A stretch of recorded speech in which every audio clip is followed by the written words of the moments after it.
Okay, good. Check, check. Check, check.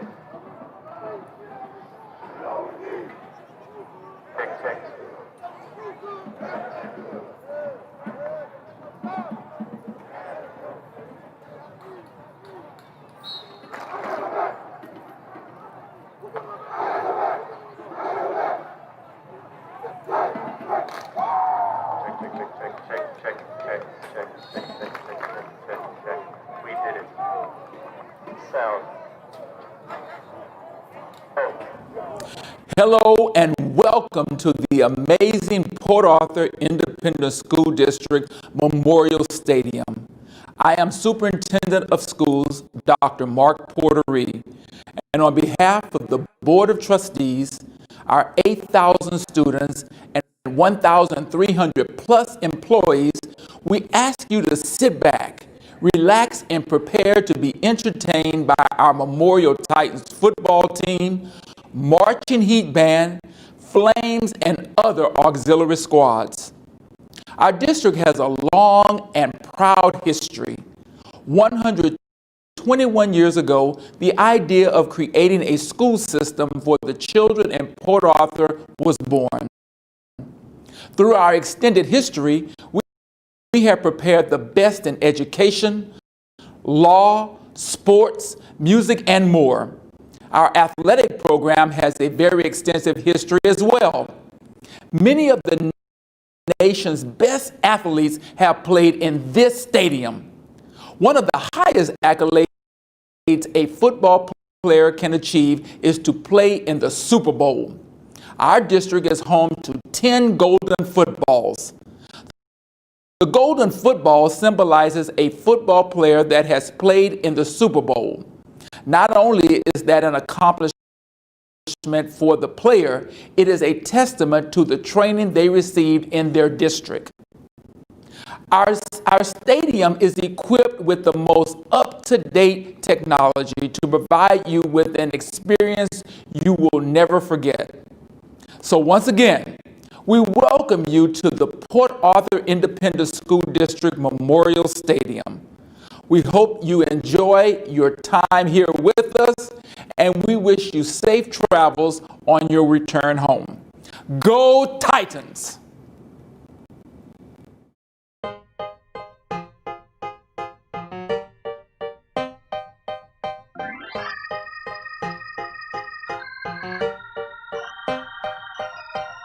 You can't beat us, no matter how you try. You still cannot defeat us. Can't beat us, you can't beat us, no matter how you try. You still cannot defeat us. The world has faced a crisis that's so hard to believe. From continent to continent, a frightening new disease, a threatening virus everywhere. Peace seems hard to find. Thank God for first responders for putting their lives on the line. I'm talking about the COVID. You can't stop PAISD.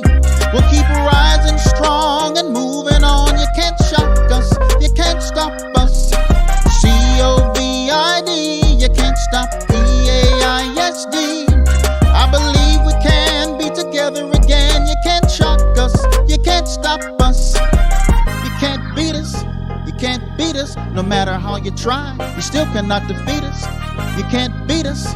You can't beat us, no matter how you try. You still cannot defeat us. A brand new way of learning, from Memorial to the Queen. Open up your computers and keep your eyes on the screen. Our classrooms will not look the same when teachers check the roll. No sleepy looks nor big textbooks. Schoology's now the goal. I'm talking about the COVID. You can't stop PAISD. We'll keep rising strong and moving on. You can't shock us. You can't stop us. No, the COVID can't stop PAISD. I believe we can be together again. You can't shock us. You can't stop us. We gotta play it safe when we're facing this dilemma. We hope the scientists will find a cure before December. When we're social distancing, we're missing all the hugs. We'll embrace again one day when we eradicate the bug. Until we get together, there's something we can do to escape this bad pandemic and the normal we call new. We can energize and sanitize and pray this thing will pass. Know the plan, wash our hands and always wear our masks. Coronavirus numbers keep rising every day. There's nothing else to do but get down on our knees and pray for family and friends and for people we don't know, all across the land just because we love him so.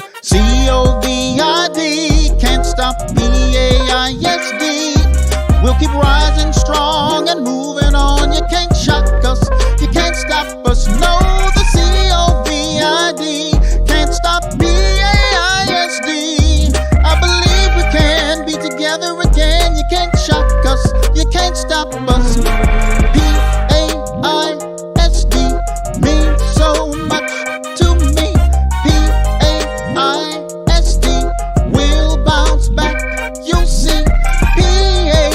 PAISD means so much to me. PAISD will bounce back, you'll see. I've got news to tell you. Port Arthur's good to me. Victory is ours. Just you wait and see. I've got news to tell you. Port Arthur's good to me. Victory is ours. Just you wait and see.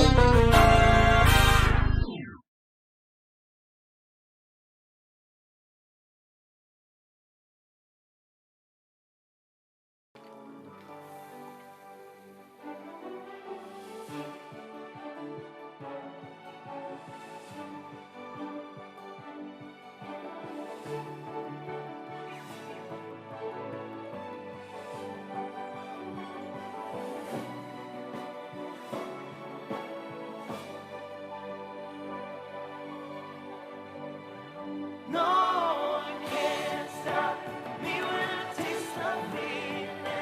Nothing could ever bring me down. No one can stop me when I taste the feeling. Nothing could ever bring me down.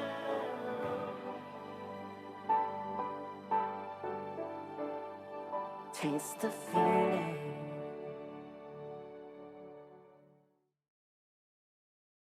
It's in our passion and our achievements. It's in the heart of Port Arthur. It's in the way we educate our students. It's time to experience it for yourself. Memorial High School. See what's in it for you. Together, starting together, playing through the notes together, releasing together. On tap, set. This broadcast is for the ISD broadcast on Untitled Network TV. I'm DeMar Anderson.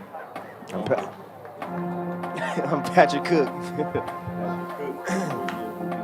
Tonight, Yes. here in Baytown, Texas, Stallworth Stadium. Right off It's a cool night. It's a little brisky. Good night for some football, Patrick. Yes, as Amar said, we're taking on Baytown Sterling Rangers. That's their mascot. They'll be in this blue and gray and white, the Cowboys colors, so you can expect a loss from them tonight. One more. That's a nice picture. So after this short break, we'll be back. We'll have our special segments for you. So we'll be back after this short break. relax. Go ahead and take.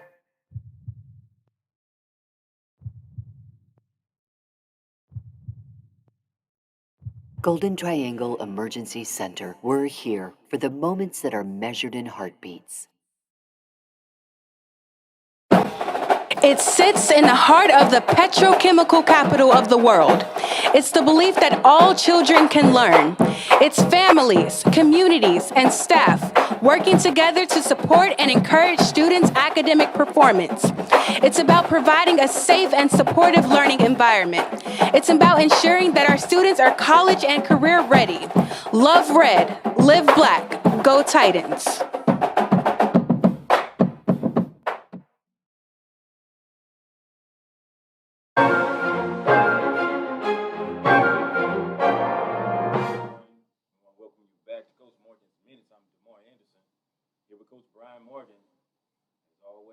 Right down to it, Coach. I want to congratulate you on that big win. The team is now 5-0 in district, 7-0 overall. How's that feel? Feels good. Guys are playing well, and guys are responding and showing up on Friday night ready to play. So it's been good. You know, it's trying to keep doing it every week. The team is averaging over 400 yards of offense in district play, but they exploded. Sure. For over 600 yards Friday night. Yeah. It was a good balance of running and throwing. Jamar played well. The receivers played well. The backs ran well. The line blocked well. It was really good to see just an overall effort. It wasn't a one-sided deal. It just helps us going forward. Yeah, I see that. So, how you keep your team focused? You know, going along. You know, you're undefeated right now. So, how do you keep your team focused? You know, the one thing we talk about is we have a picture we look at every day that starts our meeting, and it's basically a mountaintop, and it's just where we're trying to get and where we are in that process, and we're still climbing that mountain. And you know, we talk about it. The P&G game can't be the top of that mountain, or we're going downhill after that. The Beaumont United, you know, game can't be. The Lee game can't be. We're still, you know, at the bottom of that mountain, trying to climb to where we want to be. And so, you know, we really just try and stress that, and that'll be stressed again this week. You know, we got to go out and play well and do things right to win on Friday night. Okay, I like that. It's running backs. You know, almost kind of like running back by committee right now. Brandon Cheney is running hard downhill, catching the ball out the backfield. Hayward and Augusta come in every blue Sure. and just pop a big one for you. What is the mindset of the running backs? You know, we think we've got four really, really good ones between Cheney, Hayward, Ty, and we think Jamar is a really good running back that's playing quarterback. And so I think they're all different players. They all have different kind of skill set as far as when they touch the ball.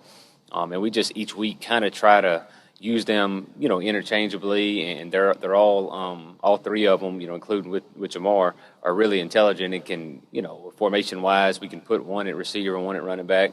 All three of them catch the ball well, too. So you got guys that run hard, are good backs, but also good receivers. So we just try and move them around each week. That's good. 28, I'm sorry. Hayward. Hayward. Big night catching the ball, too. Yeah. I think he had 10 catches. You know, he's probably, even though he plays running back for us, you know, I think he's a leading receiver in the district. We throw the ball a lot to him. He catches the ball unbelievably well, you know, very, very comfortably and in space. You know, even when the throw's not great, he catches the ball very well. And so we use him a lot as a receiver. He may line up at running back. We motion him out a bunch. So he's kind of an in-between guy, probably more than anything. But those guys work together really well and really good players as a group. I can see them starting to gel as a group, too. Sure. You know, congratulate each other. They pat each other on the back. Sure. The next play. Sure, and I tell you what, to elaborate on that, the last touchdown that last two runs that Cheney scored on a long run and then scored on the touchdown, the last one, the play was actually called for Hayward, and between them two and Jamar flipped it around the opposite way so Cheney could get the touchdown because Hayward already had a couple that night, and so Cheney could get it. So that was a pretty good deal by them. You know, them just not being selfish and playing together. I like that. Okay. As always, the defense is playing lights out. A couple of interceptions, Elton Anderson. Sure. Gilbo. Yeah. So defense playing lights out, sacks. Oh, Fisher coming through blasting. Sure. Another causing a turnover. fumble. Yeah. I think those guys, they've really done a good job of obviously stopping the run. That was the best throwing team that we saw, and they still didn't throw for a lot. They had kind of two long plays on busted coverages, but they still didn't. I think threw for maybe 150 yards, which is way below what they typically do, and didn't really run the ball until that very last drive. When we had some backups in there, but those two turnovers were crucial because after both those turnovers, Gilbo's pick and the fumble Fish caused. We scored touchdowns on those drives. So, we talk about that a lot as a team is playing together and the defense gets a turnover. We need to go down and score. And they did a good job of doing that. Players of the week. See, offensively, we gave it to the whole team. It was hard when you have that many yards of offense to single it out. I thought obviously Jamar played well, threw for over 300 and rushed for over 100. But Chaney played well, rushed for over 100. He looked like the Chaney from his sophomore year. He was kind of banged up last year, so he looked really, really good. Obviously, AJ had 10 catches, and Lala had a big touchdown. The receivers blocked well. Ty had a couple good runs. The O-line blocked well. So we gave it to the whole offense. Yeah, I saw Ramondo come around on somebody. And Sure. just pancake that guy. Yeah, Good. absolutely. So the offense did great defensively. Kind of gave co-defensive players to both those guys we talked about, to Fish and to Gilbo. We thought both those guys, those turnovers were crucial points in the game, especially Gilbo as they were driving down the field. And to create those turnovers, if you're able to force turnovers at defense, you got a chance to win football games. That Gilbo, he just ran the route. With the Yeah, receiver, and the pass was meant for him. Yeah, he did. And I tell you, it's a guy that shows his hard work is paying off. Obviously, he's always worked hard, but he dropped a couple interceptions a few weeks ago. And every day after practice, he's been on the jugs machine by himself, stays out there, and it's paid off for him. So it's really good to see those guys have success on things they're working on. Okay. We know you don't coach by yourself. Sure. So your coaching staff, you want to go over your coaching staff? Sure. Offensively, our offensive coordinator is Rashard Colquitt. Coaches our receivers as well. O-line wise, we've got Coach Conley and Coach Langston. At running backs, Coach Nunn. Our quarterbacks, Coach Ahmad Smith coaches our quarterbacks. And then on defense, Coach Mangum was our defensive coordinator and coaches the safeties. Up front, Coach Sip and Coach Cantor coach the D-line. Coach Jones coaches the linebackers, and then Coach Henry and Coach Connors coach the corners. Good job. It's always nice to know so everybody know who's coaching what. Sure. What's going on out on the field and on the sideline. Okay, so let's dig a little deeper. Developing a game plan, what is that like? What's the process? For us, it typically starts the week prior. So, like say this week we're playing Baytown Sterling. We really start on the Wednesday prior, working on this team. So while that week is still going on, we're finishing up preparation. We started working on Baytown Sterling and just kind of looking at them, get some ideas down. Typically on Saturday, we all kind of work on our own and work from home. And just get a lot of ideas brought together on Saturday, and everybody kind of creates their own ideas. And we come up here Sunday. It's a lot of putting those together. Hey, agree and disagree, and hey, this is good, this isn't good. Throw things out, and so then usually by Sunday night we've got a good idea of game plan and pretty much done. And then Monday is just putting it into effect and trying to teach it to the kids on Monday. Okay, that's good to know. We also want to know, people that don't know, what is a travel day like? So, going to Baytown. Sure. What does that consist of? I think it always depends on a lot of external factors. If you have a pep rally, that changes things. For this instance, this Friday we don't have school this Friday, and so to keep our kids from sleeping all day, we're going to get them up here in the morning, and we usually come up here in the morning, have a walkthrough, and then send them back home for lunch and bring them back. But our typical day is we feed our kids before the game. We feed them peanut butter and jelly sandwiches, so they like that before the game. And then we always have some type of quiet time, whether it's on the bus going to an away game or a home game. We turn the lights off in the field house and just make them go to sleep and have quiet time, kind of calm down. Because a lot of times, especially on a school day, they're wired up at 7 o'clock in the morning, but they don't play till 7 o'clock at night. And so I'll get them at 3 o'clock and they're full of energy, and I'm like, hey guys, we don't play for 4 hours, and you go play a 3-hour football game. If you've already been wired up for 12 hours, you're not going to make it through that game. So it's a long process. We got a little routine, but we try and follow that routine. It's been working, so we don't want to screw it up. What's the makeup of the team, juniors, seniors? I would say we're a heavy junior team. You know, our seniors, I mean, we have obviously some good players that are seniors, but if you look at just overall numbers, our senior class is relatively small. Our junior class is big and really, really talented. I think sophomores right now that we have, I think we have 3 sophomores starting on varsity, maybe 3 or 4 that are playing on varsity. So I would say we're still a young team. We just are fairly experienced because we had so many of these juniors play the sophomores last year. I didn't realize that last year that the team was so young. So young, yeah. Starting, yeah. So now it's coming to fruition where these kids are starting to turn the corner. Yeah, exactly. It's fun to have those guys that have played a lot of football already, and you still got them for another year. So it's fun, yeah. So what have you learned about your team from last season to this season? What's the difference in the team? Probably the biggest on the field difference is anytime you have a returning quarterback, it makes a difference at any level. You know, you don't have a new starter quarterback. But I would just say as far as team chemistry, these guys, this junior class is really, really, really tight. And the seniors are really good leaders. They, group with Cheney and Tink and some of those guys are really good leaders. So those 2 classes combined are really, 2 good classes. And I think as much as COVID has changed everybody's lives, we benefited a little bit because during all this time, our kids have only been around each other. And this is back from March when everything kind of shut down, where our kids were still working out on their own with each other and not spread out in different places. And so those guys have really become tight. They really like being around each other. You can tell that when you're in our field house, the guys enjoy being around each other.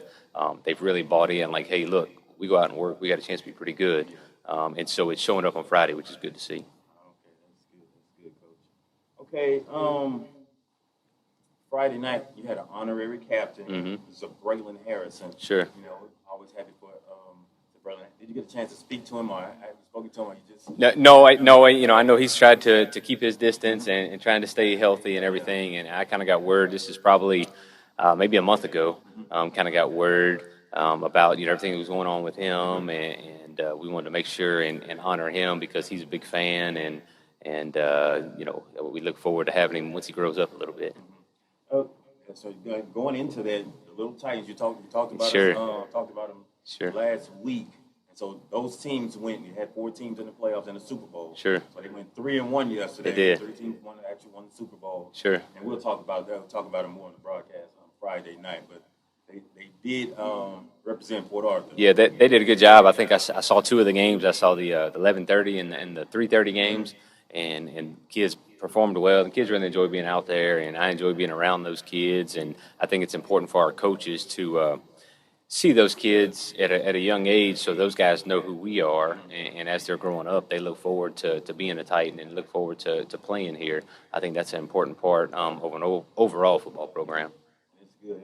It's a bunch of names that you'll recognize. Sure. Former players. Sure.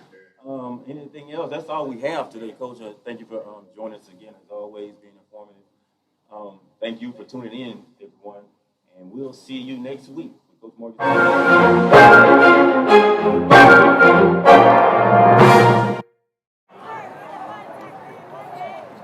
Okay, we're back, and we'll go right into Patrick's weekly roundup, everyone.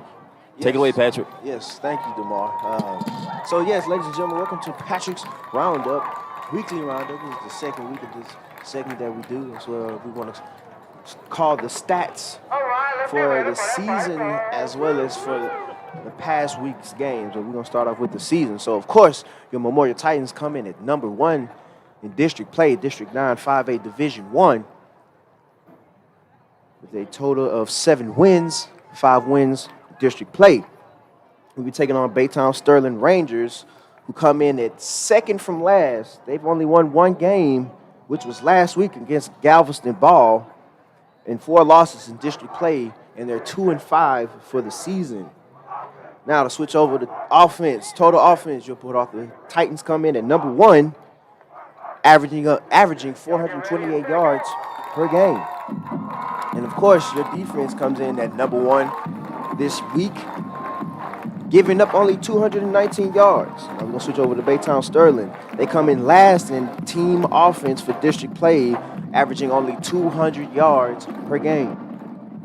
They come in ranked as 4th for total defense, only giving up 281 yards per game. So, DeMar, I think I still think this will be should be a steal for these Titans.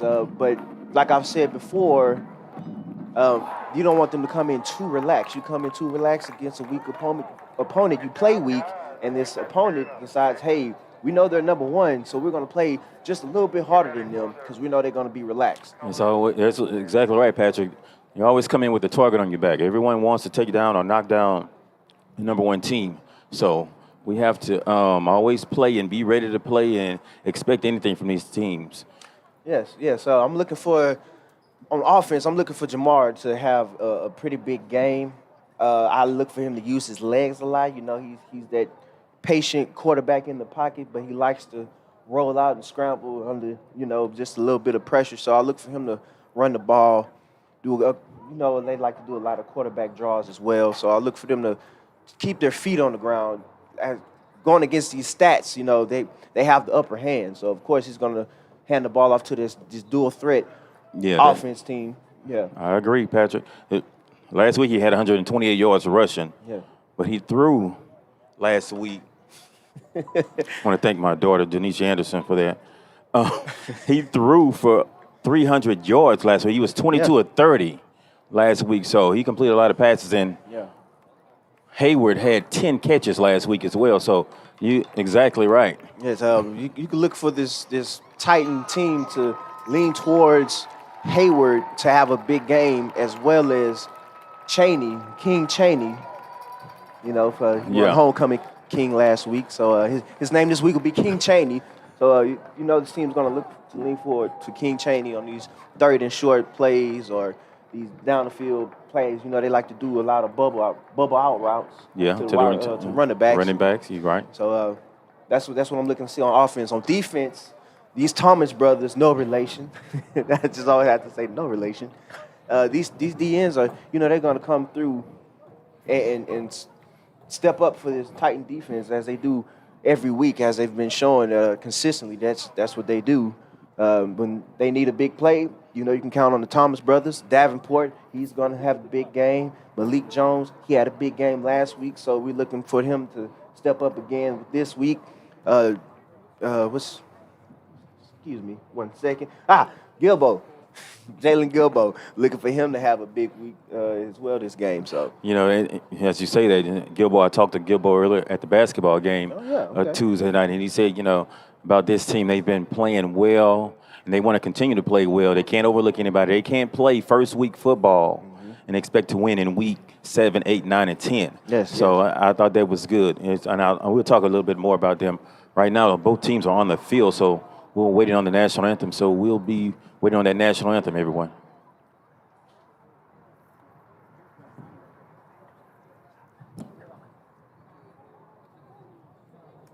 Ladies and gentlemen, please rise for the presentation of our colors and the singing of our national anthem. Tonight's color guard is being manned by members of the Ross Estor Junior Marine ROTC cadets. They are Color Sergeant Cadet Major Xavier Rivera. Organizational Colors Cadet Corporal Jose Arqueta. Right Rifleman Cadet Sergeant Emeterio Ellis. Left Rifleman Cadet Captain John Kravakuta.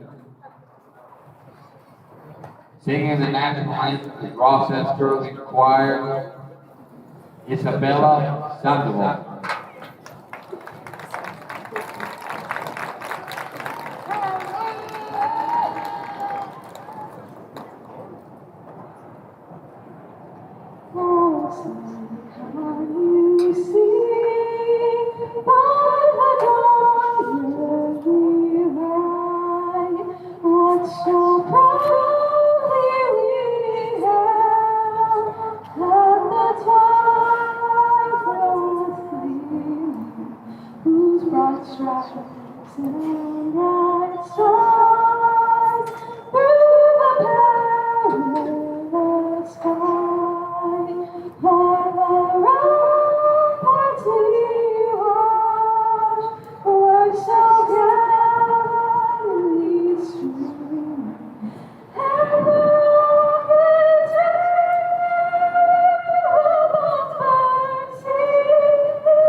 That was the national anthem brought to you by the Baytown Sterling Rangers.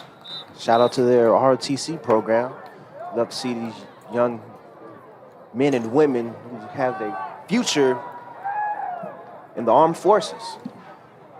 So the Titans are coming onto the field, ready to go to midfield for the coin toss.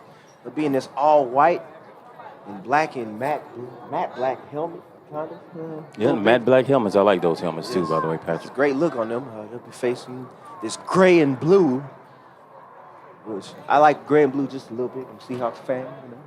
Seahawks. Oh my goodness.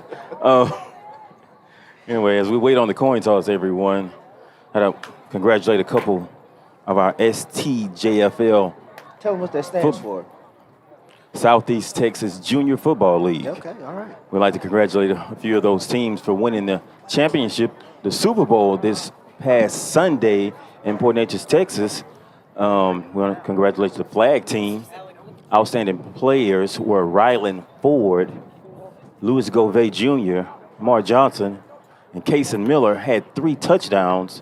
They're coached by Coach Damon Fisher, who's also the president of the league. Great job, Mr. Fisher. And as the game progresses, we'll go over more of the teams and their stats and highlighted players. As we sit and wait on the coin toss, still waiting on the signal from the officials.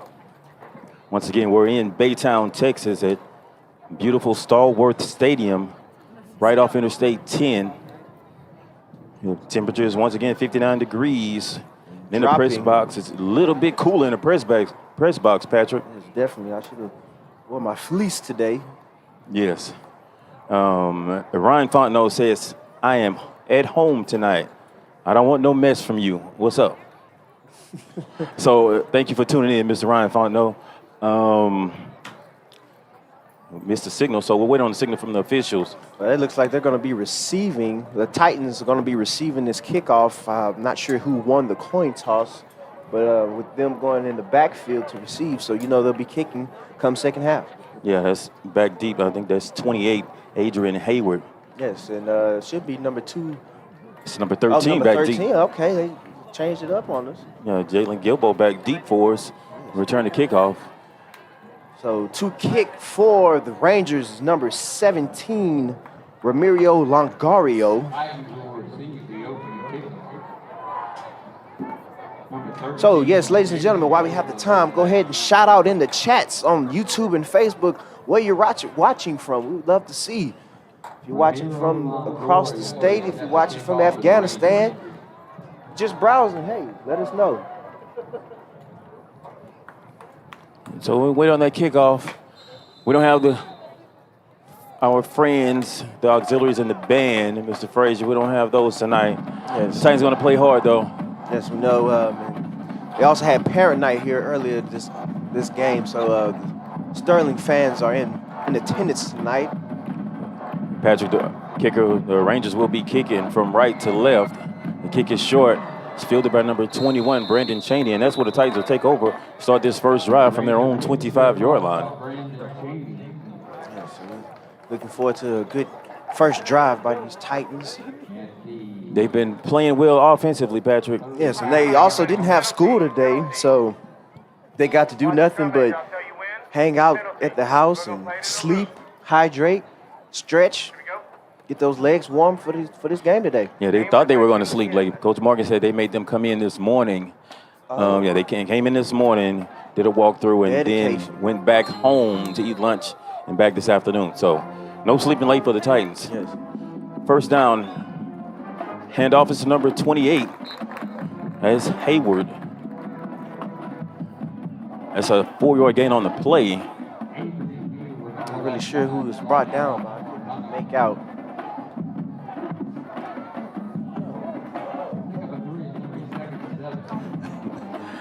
Once again, oh, getting in the backfield, number 5 for the Rangers, Bryson Hill. there's a flag on the play, Patrick.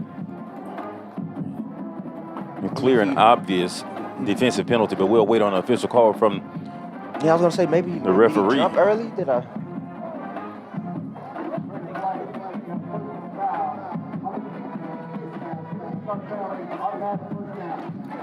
So he didn't give us a signal, but face mask was the call. It was a 15-yard penalty, or maybe he called a personal foul. Either way, it's automatic first down. Automatic first down. Titans will accept that.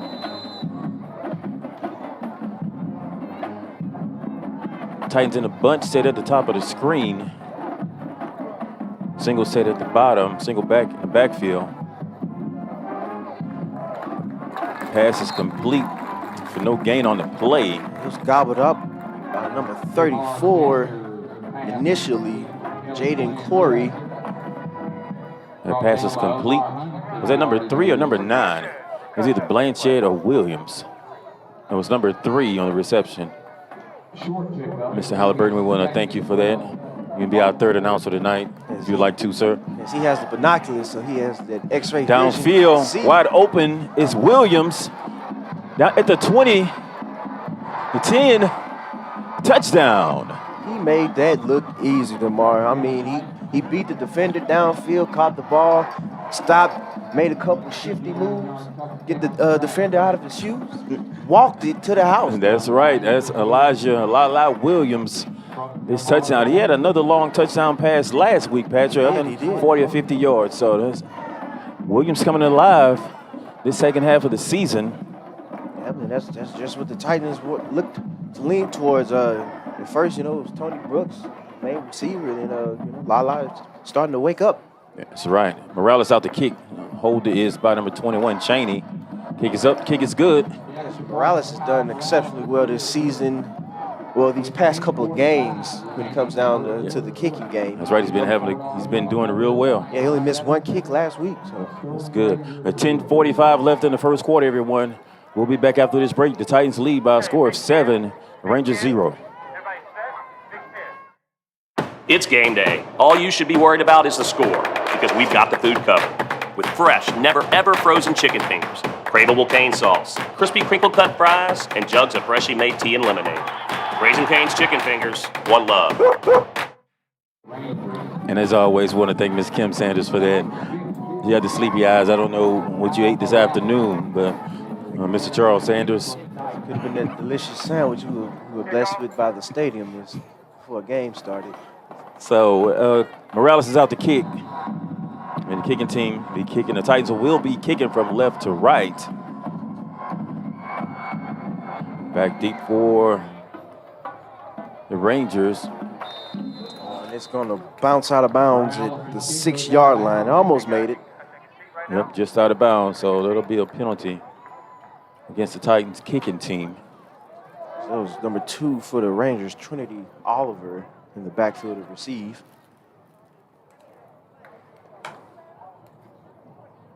Report cards. No, progress reports. Progress reports were uploaded. Moms and dads, parents and guardians. They were uploaded earlier this week.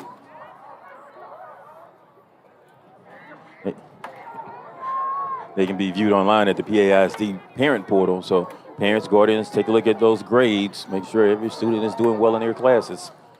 Defense out on the field. Rangers start this drive from their own 30-yard line. Back to pass. Target looking for, can't see the number as soon as he turns around. I know he's guarded by number 22, Davenport. Yeah, Davenport was the closest defender. It was number 10, Patrick. Oh, number 10, that's going to be Gavin Hebert or Abear. Abear. Abear, it could be not pronounced either way, Hebert or Abear. You're right. That brings up second down, 2nd and 10 for the Rangers. Behind center, 3. Handoff is to number 8. Cedell Wright. The Rangers run against the strength. The strength was to the bottom of the screen, or the field, actually to the left, and they run the opposite side and pick up the first down. That was actually a nice little yard. It was scampy to the sideline and turned upfield. Guys got some wheels on them. Yeah, he's pretty quick. So Titans, I'm sure, be looking to make adjustments against that play later on as the game progresses. The first down from the 45-yard line, their own 45-yard line. That play is defended well. Snuffed out. Number 41, Christian Thomas. Starting already. That's right. In the backfield, tackle for loss. Also in on that tackle is number 47, Jordan Thomas. Thomas brothers. Closing in quick and make that tackle. Looked like they tried to run the same play almost. It did seem like the same play. And Christian coming in from the backside to take down the ball carrier. They bring up second down and 12.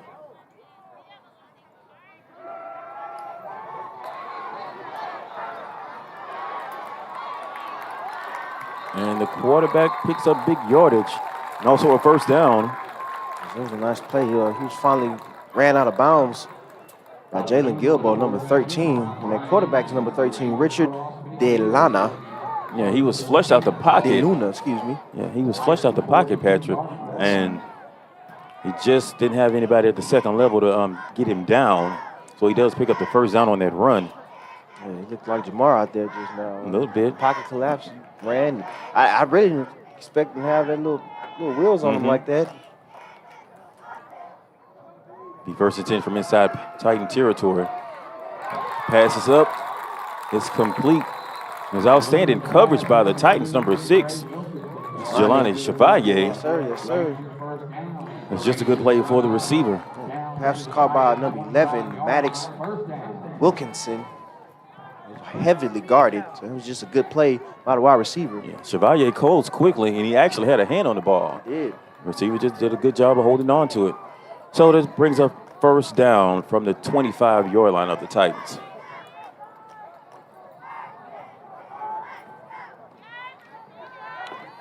Three receivers at the bottom, single set at the top.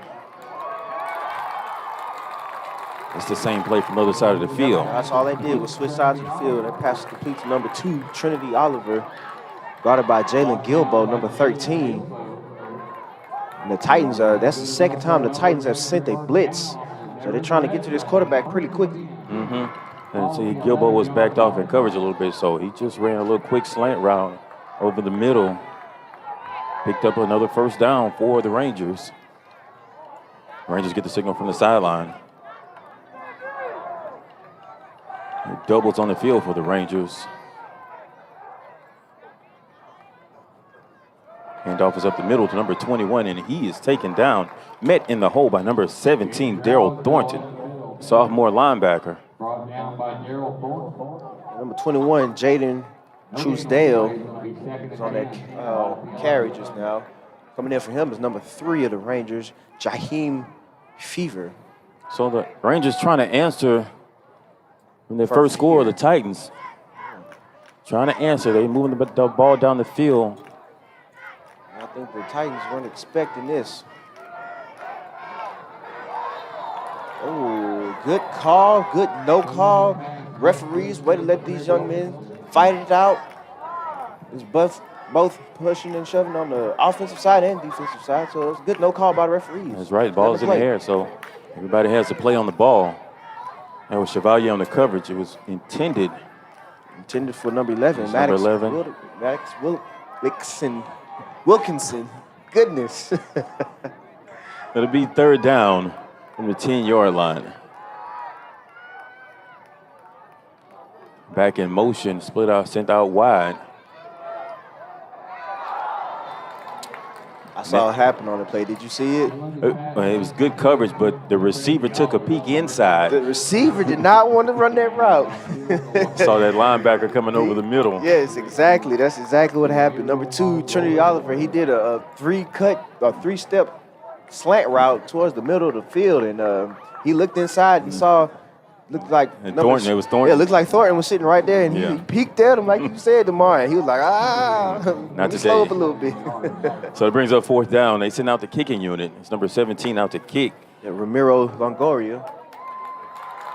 Kick is up, kick is good for the Rangers. So with 7:30 left in the first quarter, score 7 for the Port Arthur Memorial Titans and 3 for the Baytown Sterling Rangers. We'll be back after this message. The audio-video production course is focused on careers in designing, producing, performing, writing, and multimedia content. Students in this course get to explore and showcase their creative sides. The computer maintenance program prepares students to enter a career in computer support as a part of an information technology team. Call 984-4750 for more information. Well, yes, ladies and gentlemen, and we're back. The Titans are back to receive after that three-point stop. The Titan defense completed against the Rangers. I'm eager to see what the Titans are going to cook up on that defense for next drive. These Rangers went down there and mixed it up. They ran a little bit, passed a little bit, did the same play, switching sides. So we'll see how the Titans recover from that. As you said your segment, Patrick, you'll get everyone's best shot. You got a target on your back when you're leading the district. Cheney with the return. Cheney out near the 45-yard line. It's finally forced out of bounds by number 19, Caleb Smith, who's a sophomore linebacker for the Rangers. So the last kickoff, the initial kickoff of the game, Cheney called for a fair catch, and no one was around him for about 10 yards. So this time, obviously, he was told, don't fair catch.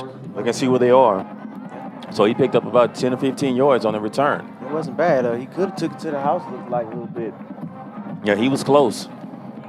Titans offense back out on the field. Doubles is the set. Single back in the backfield. The ball is snapped. Oh. Pass. Dropped by number 28, Adrian Hayward. The coverage is by number 9, Ashton Williams, junior for the Rangers. That's right, in and out the hands of Adrian Hayward. That's not something you see often. No, junior running back. Like I said, he had 10 catches last week, so we don't normally see that from Adrian. Matter of fact, he's been making a couple one-handed catches throughout the season. It brings up second down, 2nd and 10 from the 45-yard line. Ooh, taken down hard by number 9, Ashton Williams. That's that quarterback, not draw, what is it? Give it. It's like a counter play where they pull the opposite guard and tackle, and they come across the field, and he just sits up behind him and finds an open running lane. QB option, that's what I was thinking about. You know, when you decide if you want to give it off to the running back, if you want to decide to keep it. Mm-hmm. That brings up third down, Patrick. 3rd and 11. Rangers get pressure, and Sanders finds running room. Looks like he was chased out of bounds by number 20. He was near the first down marker. Yeah, Omar Huntington, he was right there. He's just a yard shy. And I would think that the Titans would stay on the field and possibly go for it. Yeah, this is normally been 4-down territory for them. Your favorite package, there you go. They come in with the heavy package. Different set. 36 in the game, Tyrese Wallace. You see number 47, Jordan Thomas, Christian Thomas in.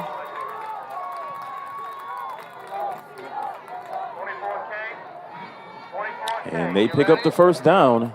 Sanders on that carry. Game of inches, sir. Game of inches. And Sanders following the lead block of number 36, Tyrese Wallace on that play, who comes in on offense to help with blocking on short yardage plays.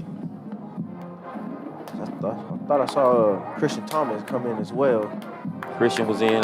Jordan Thomas was in as well. New running back in the game. That's number 24, Kendrick Sam. He's been getting a couple snaps, a couple plays the last few games. First down from the 42-yard line. Sanders drops back. It's just the turf monster got him on that one. But shout out to number 24, that running back who came in. You said he's been the coach has been putting him in lately these last couple games, and I looked. I said, okay, let's see what he does. This guy's a good pass blocker. Yeah, he does. Kendrick Sam, he's been doing a good job when he's called upon. The dreaded turf monster on that tackle. He'll get you every time. Yeah. So that is second and extremely long, about 20 for a first down for the Titans offense. Yes, it's something we've never seen, well, not really seen this year from happening with this Titan offense.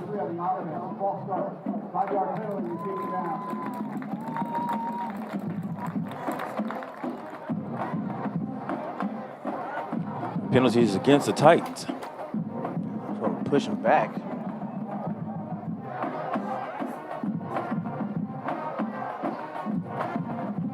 Started a little bit too early. So it's remaining second down. By 2nd and 30. That's an estimation. Doubles is the set for the wide receivers. Running back in motion is Cheney. Pass is swung out to number 21, Brandon Cheney. He cuts upfield. That's a play that the Titans actually really like to call a lot. Yeah, they run that play a lot. Yeah, so you can see them going back to that. With this Ranger defense, from what we're seeing, I would believe that they've studied film pretty well this week. Well, most definitely. They're starting to really see a lot of the plays that the Titans want to do. They're starting to snuff it out at the line of scrimmage before we even get anything going. And you think they would have prepared heavily for, to play against the run game. That's Cheney on the carry. King Cheney.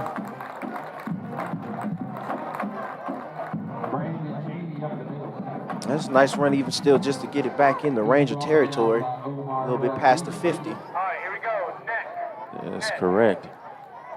Blocking on that play. I'm looking at Roshan Calhoun on that play. Doing a fine job of blocking those members of the offensive line. The Titans bring out the punting unit on 4th down. It's Tony Brooks back to receive or good kick to punt the ball. Oh. Well, this is the problem with that flag I have, Lamar. He called the fair catch at the last second. Number 5, Malik Jones, was in his face, and he ended up touching him. So you can't do that after the fair catch, but he called it so late. Yeah. And you have to give the runner room or the returner room to return the punt. Yep. So they're going to call that every time. Well, ladies and gentlemen, it's first quarter, 4 minutes left remaining. Your score is Titans 7, Rangers 3. We'll take a quick commercial break. BASF Total Petrochemicals, LLC, supports several programs that encourage students to enjoy and pursue their interests in science and explore career possibilities in these fields. BASF Total Petrochemicals, LLC is a joint venture of BASF and Total. You can visit the web at www.basf.us/Texas. We're back live, everyone. Penalty was called was kick-catch interference by the Titans. So the Rangers begin this drive from their own 36-yard line.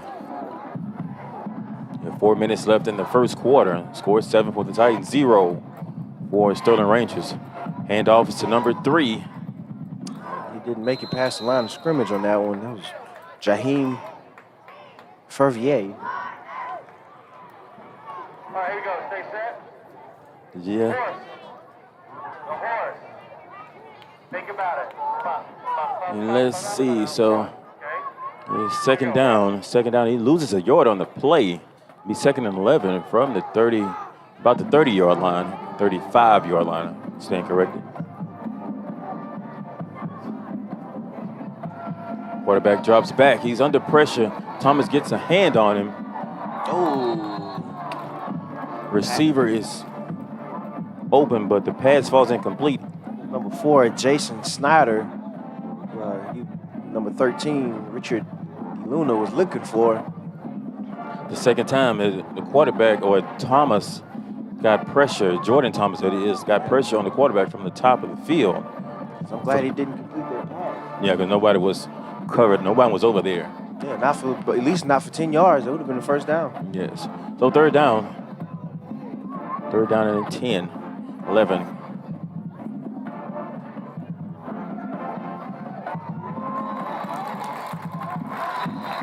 Sent Jordan Fisher, number 11, on the blitz. That was Jelani Chevalier on that tackle and coverage on number 11, Maddox Wilkinson. The pass is complete. It's 4th down. Oh, he was stopped short. Okay, Yeah, he was short. good. I thought he got it. It was really close, but it was a sure tackle on the play. Yeah, very. Very sure tackle on the play. And I don't know, who was on that last tackle, you remember? Yeah, Chevalier. It was a sure tackle on that play, and that saved the first down. Looks like he was trying to strip it. At least get an incomplete pass. Mm-hmm. Take the tempo as you take the charge. Don't take your tempo. Do we understand? The kick is up. He shanked it a little bit and takes a Sterling roll out of bounds near the 21-yard line. And actually, that's where the official has the spot at the 21-yard line. So with the change of possession, we'll be back.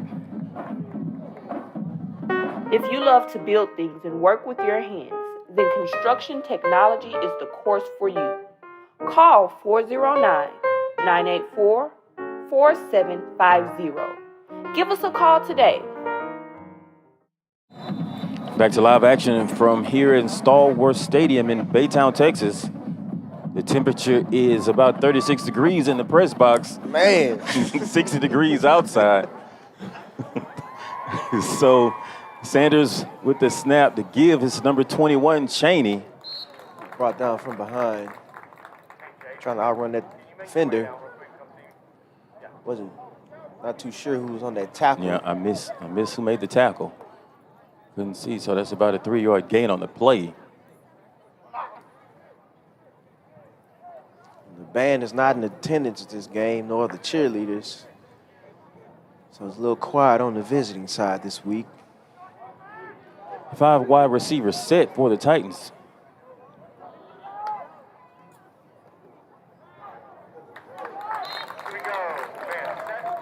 The quarterback keeper, this Titan offense likes to run. Good enough for a couple yards. Yeah, he picked up a few yards on the play.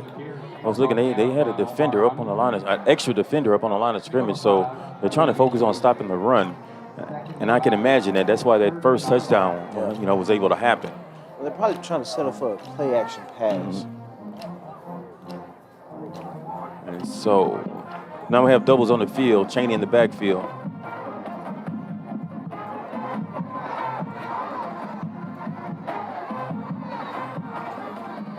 That is Sanders on the carry. He's out past the first down marker, Patrick. Yeah, that's what he likes to do. That pocket's collapsing, and he'll roll out. He looked downfield. He tried to see if he could hit a wide receiver downfield, but there's just too much going on. He had to scramble. Yeah, he made the play. He got the first down. So, like what Coach Morgan said a couple weeks ago, you need every player to do their job so they can continue their success. Chaney on the carry. It's about an 8-yard gain, 9-yard gain on the play. Looking at the officials' mark. He's brought down by a host of Rangers, dragging a couple people with him. That's what he likes to do, ladies and gentlemen. Keep those feet moving, lower that shoulder, and lean forward for that couple yards. And I see the Rangers rotating defensive linemen in and out the game, trying to keep them fresh, Patrick, knowing they're going to get a heavy dose of running from this Titans offense. Once again, that's Chaney. He lowers his shoulder and picks up the first down. That's tough running inside. Very tough running. Good block by Chaney. Excuse me. Good block by Sam. Yes. Kendrick Sam. That's who that was. Oh, I said that earlier. Kendrick Sam is a good blocker. I'm sorry. I thought that was him on the carry. That was King Chaney yet again. That's right. Kendrick Sam, the junior running back, listed at 5'10", 200 pounds. That's a good job by Sam. And we have 5 seconds before the end of this quarter. So the Titans will just wait until that time ticks down, and it does. It's the end of the first quarter, everyone. The score is 7 for the Port Arthur Memorial Titans and 3 for the Baytown Sterling Rangers. We'll be back after this break. Good luck, Memorial Titans. Acadian Ambulance Service is proud supporters of Port Arthur Memorial High School. You can visit the website at www.acadian.com/Texas. Our cosmetology program covers the theory and application of practical skills related to the cosmetology field.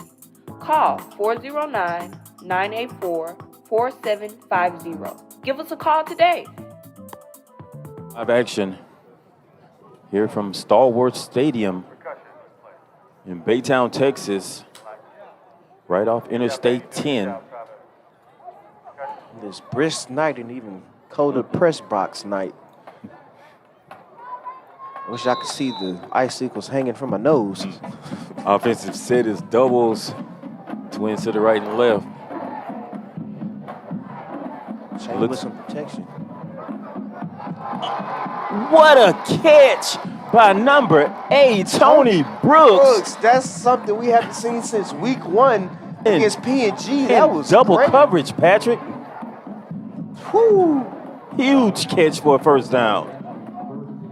Tony Brooks, and you know, I watched him in pregame running those routes, and he ran a mean seam route, and he ran it just like he did in pregame, and he was rewarded for that route. Yeah, you were even saying about Sanders doing pregame, how he was throwing the ball so accurately down the field. Yes. It'll be a handoff to Chaney trying to pound it in real quickly. Stopped just short of the touchdown. But going back to the last play with Tony Brooks, Chaney also stayed back for good protection, allowing the Sanders to look downfield to throw a perfect bomb to Tony Brooks. Touchdown. That's Chaney on a carry, running through 2 defenders. Yep. You can look forward to for this rest of this game of this Titan offense. I think it was Chaney. Yeah. It was Chaney, number Chaney. 21, in that touchdown run. Senior running back. So Kendrick Sam was the lead blocker on that play. Yeah, you can look for Chaney to continue to pound it out on this Ranger defense tonight. Sanders with the hole. I stand corrected. That's Chaney with the hole. Kick is up, partially blocked, seems like. So kick is off the mark. With 11:15 left in the second quarter, the score is now 13 for the Port Arthur Memorial Titans and 3 for the Sterling Rangers. Prepare for a career in the world of collision repair and refinishing. You will learn how to design, prepare, and refinish vehicle surfaces in this well-equipped shop. Give us a call today. Port Arthur Alumni Chapter of Kappa Alpha Psi Fraternity Incorporated with the Kappa League and Guidewright inductees. The Port Arthur Alumni Chapter of Kappa Alpha Psi Fraternity Incorporated wishes the Memorial High School Titans a successful football season. We're back to live action, everyone. Yes, our apologies for the viewers not being able to see that awesome touchdown. So we just give you a play-by-play. The ball was hiked. Sanders received it, did the 3-step drop. Chaney stepped up, did a block for him. Tony Brooks ran a straight go route down the field, and it was lobbed to him. He caught it with 2 defenders on him. Yeah, he made an amazing catch in between 2 defenders. Amazing catch. Almost like, I think that was that Sunday night game. Hopkins for Arizona. Last minute catch, game winner catch. A really good catch by the young man. So the kick. That was a great comparison. was returned out near the 40-yard line. It'll be at the 38-yard line where the Rangers will begin this drive. Defense back out on the field for the Titans. The Titans defense tightened up that second drive against the Rangers. I like that. Titans tightened up. Bunt set down at the bottom. Quarterback steps up. That's a fine tackle. It's number 5, Malik Jones. It's complete to number 3, Jaheim Fervier. The announcer saying Fervor, so I'm going to go with him, Jaheim Fervor.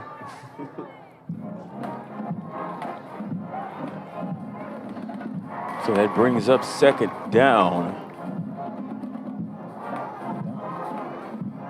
2nd and 1. It's going to be over the far side. I couldn't see it. 2nd down and 1. Jordan Thomas and Christian Thomas converge in the backfield for a sack. Yes, he felt that pressure that time. Number 13, Richard DeLuna, the quarterback, and number 41, Christian Thomas. He was just able to swallow him up. You know, that was a great way to use your hands and feet as a lineman to push the offensive lineman backwards into your quarterback, and you got a good sack out of that. Yeah, that was a one-handed bull rush by Jordan Thomas, and he backed that offensive tackle up into the quarterback, and Christian came and cleaned it up. Take a seat. Good job. Donovan Jackson with the sack.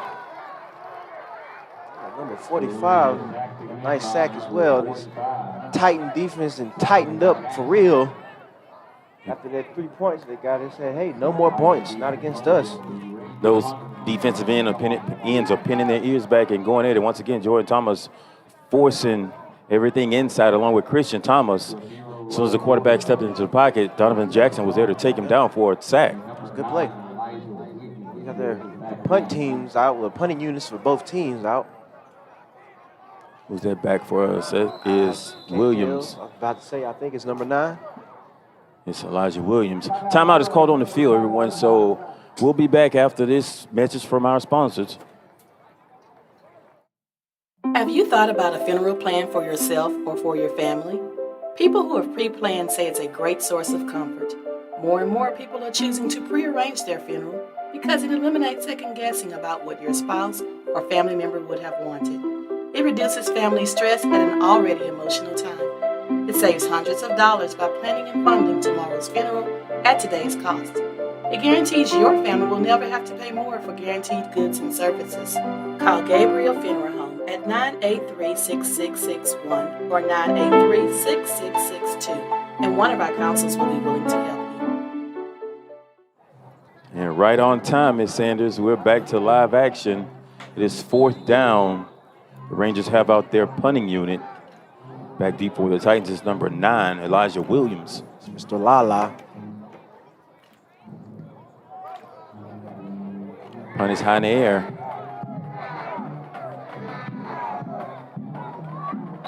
Got Malik Jones playing to the whistle. Yes, good job of blocking. The drive for the Titans will begin at the 41, their own 41-yard line. Yes. So, ladies and gentlemen, at this time, it is 9 minutes left remaining in the second quarter. Go ahead and share.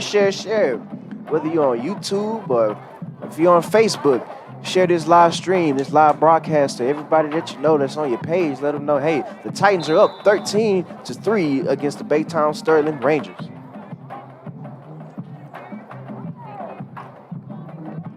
Sanders brings out the offense. I see number 28 out on the field, Adrian Hayward.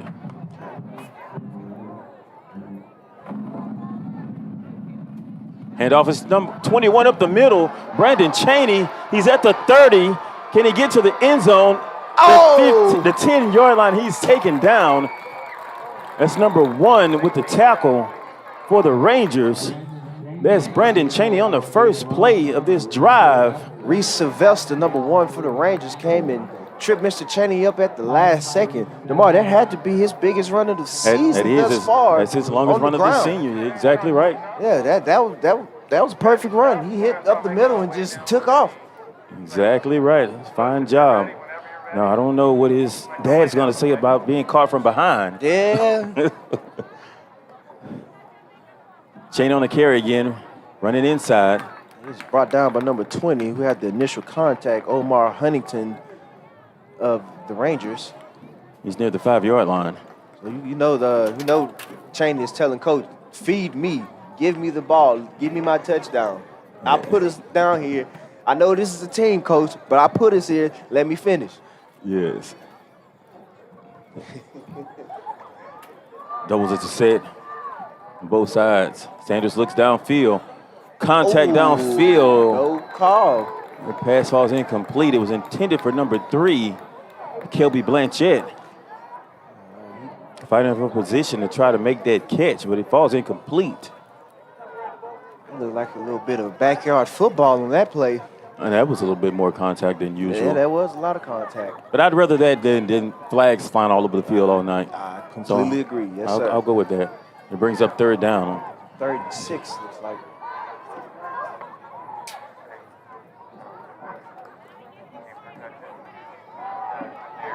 Oh, Chaney was up the middle. Number 34 brought him down of the Rangers, Jaden Corey, and number 50, Craig Caldwell, he was also in on that play. Yeah, so that was a fine tackle by the young man. That's number 34, because there was a hole there, and I thought Cheney would be able to get through that and score a touchdown. But he's cut off pretty quickly. Brings up a fourth and goal situation for the Titans, and the offense is still on the field. Offense still on the field, 4th down. Let's see what Coach Morgan calls. Quarterback keeper in for the touchdown is number 1, yes, Jamar Sanders. He waltzed in the end zone. He did that effortlessly, did a fake hand up the middle, and he just rolled out, outran everybody. He slowed down, just walked it in the end zone. Because I'm pretty sure the defense was expecting the ball to go to Cheney. He tried to pound it in, like I said, ladies and gentlemen. He got him down there. So he was trying to finish it, but he just gave it to Jamar. Go ahead and get the points. You're exactly right, Patrick. Those 2 plays before that was a setup play. Yeah. They set it up. They tried to get it in, tried to go through the tackles. Wasn't there. Sanders on the outside. Touchdown. Morales in for the kick. Kick is up. And it's good. Counter for Mr. Morales. Just like that, Titans go down the field. Score is 20 for the Port Arthur Memorial Titans and 3 for the Baytown Sterling Rangers. It sits in the heart of the petrochemical capital of the world. It's the belief that all children can learn. It's families, communities, and staff working together to support and encourage students' academic performance. It's about providing a safe and supportive learning environment.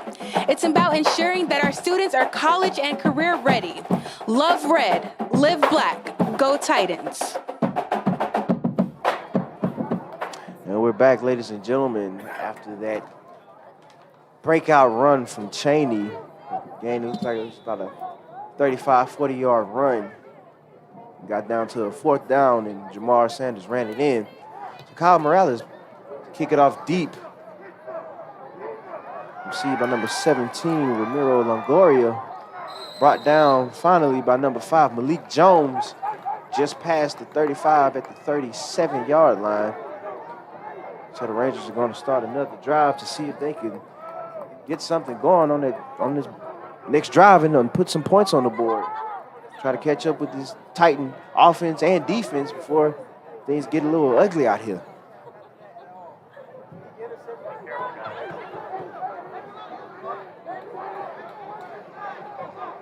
Titans like a bunch in the middle. No wide receivers on the far side, so it's going to be a hand up off the middle to number 3. Bounces off one tackler and met by number 47, Jordan Thomas, after about a gain of 3 yards.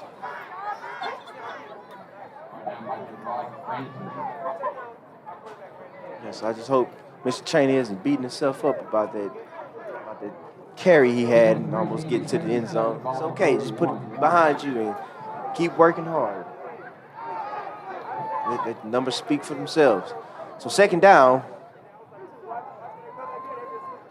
Be another handoff to number 3. Spunt and to the arms, number 11, Jordan Fisher. And ball pops out, but it was late. Fisher called it down. A gain of nowhere. It's going to bring up a 3rd down for this Ranger offense.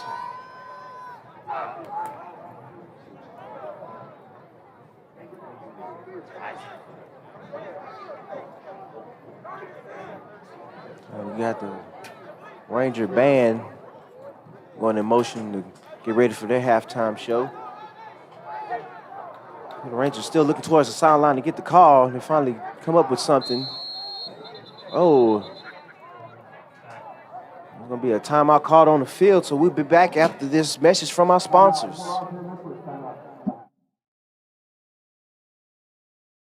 It's game day. All you should be worried about is the score, because we've got the food covered. With fresh, never ever frozen chicken fingers, craveable cane sauce, crispy crinkle cut fries, and jugs of freshly made tea and lemonade. Raising Cane's Chicken Fingers, one love. Here at Real Cajun Seafood Restaurant and Bar, we take pride in our passion for creating mouth-watering meals. All of our food is locally sourced, and every dish is made the moment you order it. Whatever your Cajun craving is, we've got you covered. Check out our menu online, or come in and relax in a casual atmosphere with live music every weekend. Try our bottom-up beer for the perfect pour every time. Come for the food, stay for the fun at Real Cajun. We know how to have a good time. And we're back, ladies and gentlemen. Thank you to our sponsors. So the Rangers will be taking on a third down, see if they can get it past the 50. He drops back, looks deep, passed over the middle. And off his fingertips, number 11, Maddox Wilkinson. The quarterback threw it into some deep coverage. So even if he would have caught the ball tomorrow, he would have took a vicious hit by somebody. Yes, he would have. But the pass was nearly intercepted in and out the hands or through the hands of Malik Jones. It was near, just right there. He could have intercepted that and taken that the other way to the house. I just don't want these Titans to get nonchalant and complacent. No, you know, this defense is playing well again. They gave up 3 points on that first drive. But ever since then, they've been playing lights out once again. Yeah. And it takes a Titan roll, a slight roll for the Titans. It's down at the 39-yard line. There's 5:32 left in the second quarter. Also, one more, we'll go back to this Southeast Texas Junior Football League. The junior division, they were coached by Coach James Mayon. They won their championship or the Super Bowl. They did receive rings for that too. They won by the score of 20-13. Outstanding players or player of the games were Keyshawn Singleton. That's a familiar name for some of you people. Arthur Gillespie. Thank you, Ms. Sanders. Sanders Karen throws Williams. deep. Caught. Oh, dropped. He had it. Back to you, DeMar. The pass falls incomplete. Patrick was in and out the hands of Williams over there. Oh, man. He's upset with himself. Taryn Williams also was an outstanding player of the game, and Christian Jackson. So they won their championship in the junior division of the Southeast Texas Junior Football League.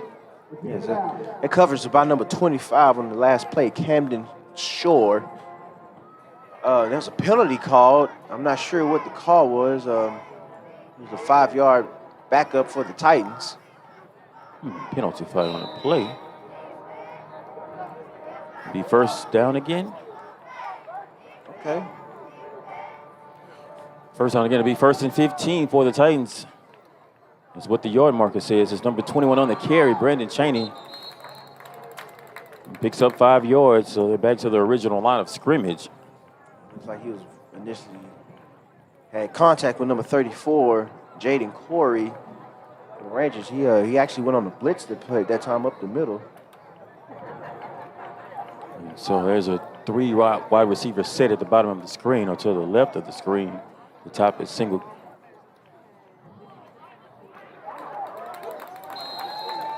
Brought down, well, cradled to the ground by number 34 again, Jaden Corey. And he had a bunch of defenders on that play when he tried to roll out. Yes, a bunch of defenders around him, so no gain on that play. Brings up third down, 3rd and 10 with 4:33 left in the second quarter. Chaney in the backfield and Sam in the slot.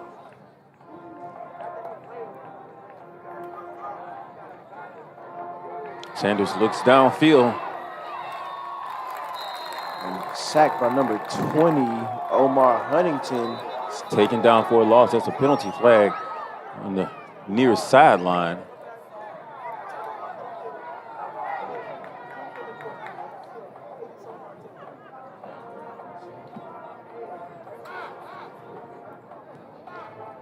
And so while I have this official timeout, let's get the signal or the call from the official. After play, first and foul on the defense. The right hit out of bounds. Come out at a first down. 50-yard penalty. Late hit. So that's official timeout on the field. So we'll be back after this break. Felicia Clavel is an independent consultant with Paparazzi Accessories. Her phone number is 409-499-3688. You can also reach her at www.royaltyjewelrybyfifi.com. You can reach her on Facebook. Join my team. Everything is $5. Go Titans. Anointed Hands. All your t-shirt needs. Screen printing, vinyl, picture shirts, and more. We also specialize in programs, invitations, and personalized labels. Our email address is anointedhands11@gmail.com. Go Titans. You can reach them by phone at 409-433-0925 or 409-499-3688. Ask to speak to Bryant or Felicia. Back here at Stallworth Stadium, we still have an official timeout on the field.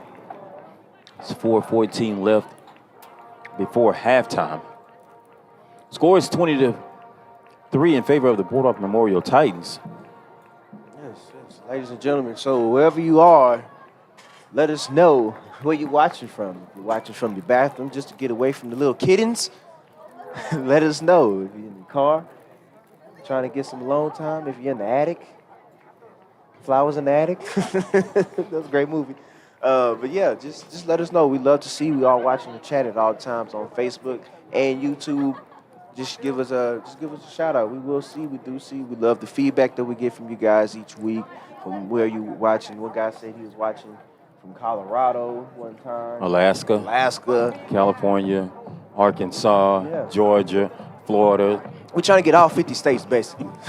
So help us achieve our goal of all 50 states and share. Still an official timeout on the field. Yes. We'll be back after this short break, everyone. Hernandez Office Solutions. Make us your one-stop shop for all your needs. Furniture, school and office supplies, copiers, and printing. Our office is located at 3800 Highway 365, Suite 147 in Port Arthur, Texas, 77642. You can call at 1-866-724-0135 or fax at 409-724-0210. Students enrolled in the VOE program will study subject areas like administration and information support, business analysis, financial management, and accounting. Call us today for more information.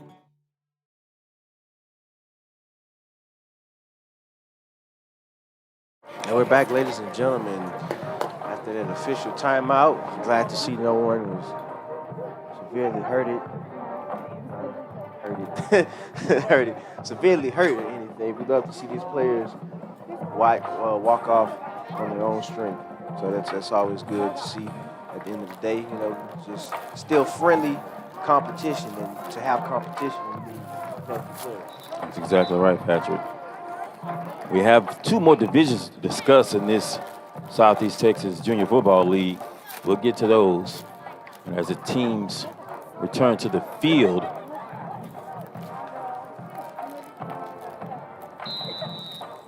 In the game now is number 9, Elijah Williams, behind center. Sam at running back. Doubles is the set, the receivers. Sam on the carry. Snuffed up at the line. It's the same players we've been calling all day. Number 50, Craig Caldwell, and number 34, Jaden Corey, getting in the backfield on that play. Yeah, they've been pretty active around the ball, Patrick. That brings up second down. Yard marker on the far side of the field. About 2nd and 14.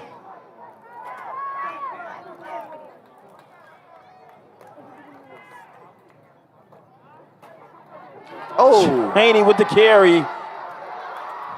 Cheney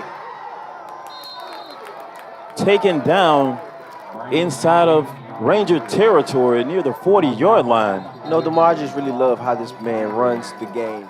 He's 18 now, so I can call him that. Hey, this young man runs the ball. He hit the hole up the middle, make one cut to the right, stiff arm this guy to the ground. You see another guy, you stiff arm him to the ground, and you keep going. He's the high step over 1-2, Patrick. That was a great run by the senior running back. Once again, Cheney on the carry. Cheney having a big night again. Past 2 weeks, he's been doing a fine job running the ball for the Titans. Yes, he's been putting in that work on the ground. He's signaling, look like for another first down, move those chains for them Titans. 2:56 left in the second quarter.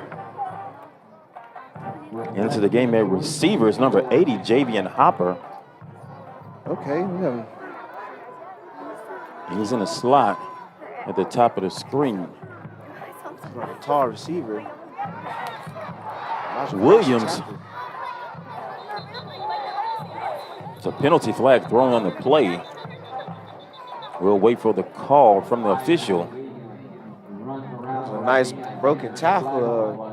I had to look twice because I was going to call him Sanders. Face mask is a call against the Rangers. Well, it'll be a first down for the Titans.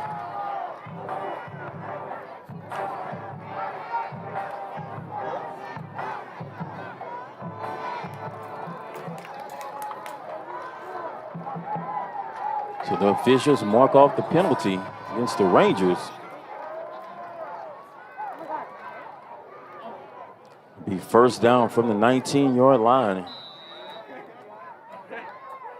Lodge still at quarterback.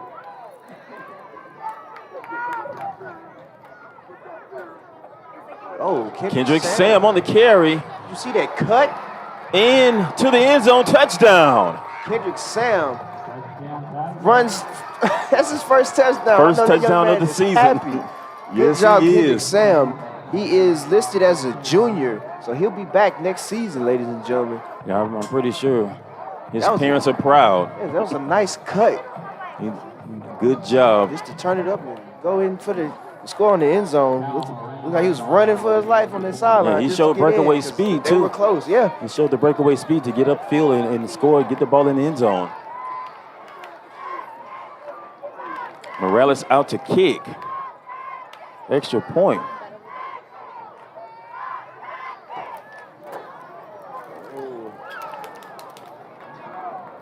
It didn't get in this time for Mr. Morales. So, your score at second quarter, 2 minutes, excuse me. The second quarter, 2 minutes, 26 seconds left. Your Titans up 26-3.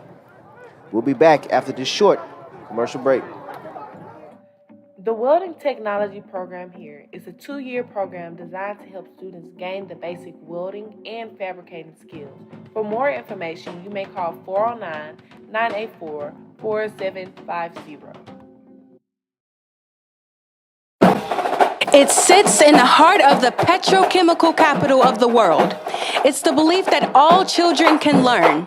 It's families, communities, and staff working together to support and encourage students' academic performance. It's about providing a safe and supportive learning environment. It's about ensuring that our students are college and career ready.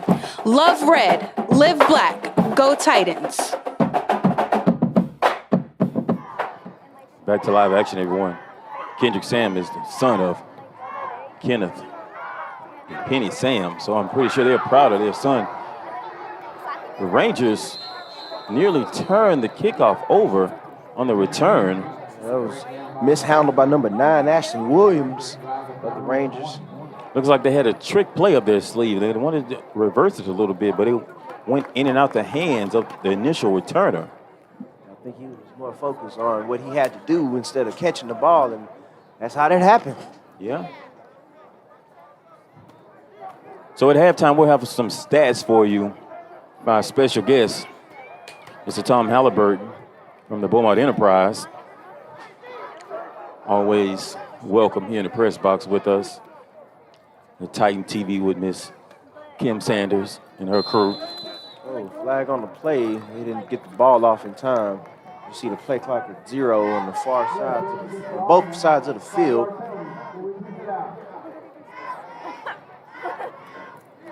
Thought they called a timeout, but no timeout. It was an actual penalty. 2:22 left remaining. These Rangers are looking to throw deep and get some type of score on the board before halftime. Have you watched Megan's Missing? His Titans defense is playing well again tonight. Late pressure brought by the Titans. Valle on that coverage. Number 2, Trinity Oliver. It looks to be a go-to receiver. That ball was nearly deflected by number 17, Daryl Thornton. He had a late rush up the field, and when the quarterback released the ball, his hand was right there, nearly deflecting the ball. I'm in an awkward position to try to see the field right now. I have just a beam in my view, so. It's probably better it's there. Snap is back. Oh. Taken down. Number 22, Davenport on that play. Initial hit by number 41, Christian Thomas. Number 91, Jalen Augustine, is upset with himself for missing the tackle. There's a timeout called on the field, everyone. We'll be back after this break.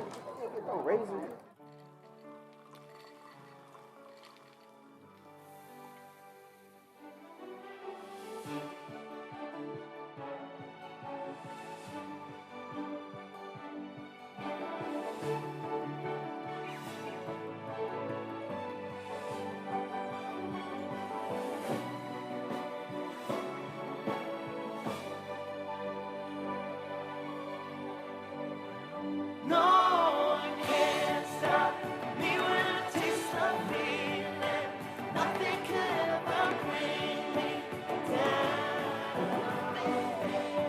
No one can stop me when I taste the feeling. Nothing could ever bring me down.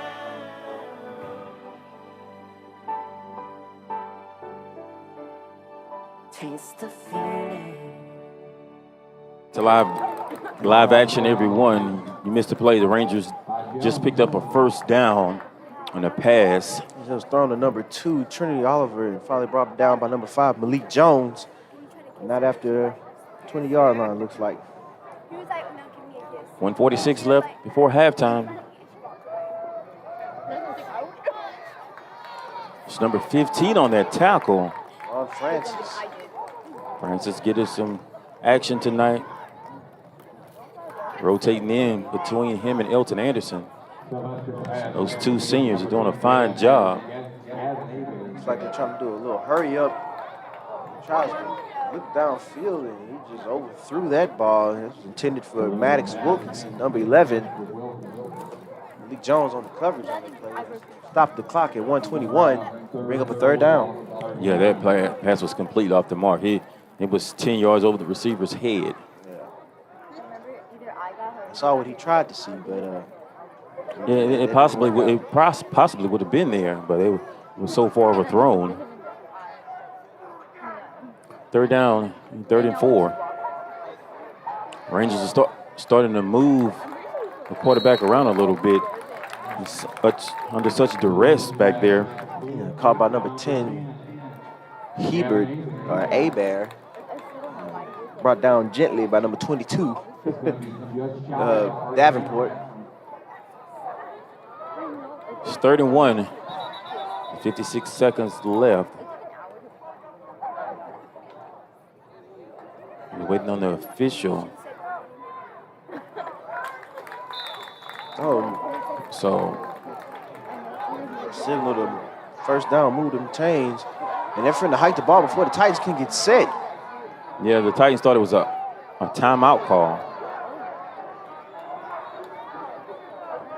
And so the officials just moved the chain, so they get the play off. Pass falls incomplete. I didn't hear a whistle blow after that play. After last play? Yeah. Seemed like, the ball hit the ground and they're just like, all right, well, we know what happened. Yeah, you're about to say, exactly.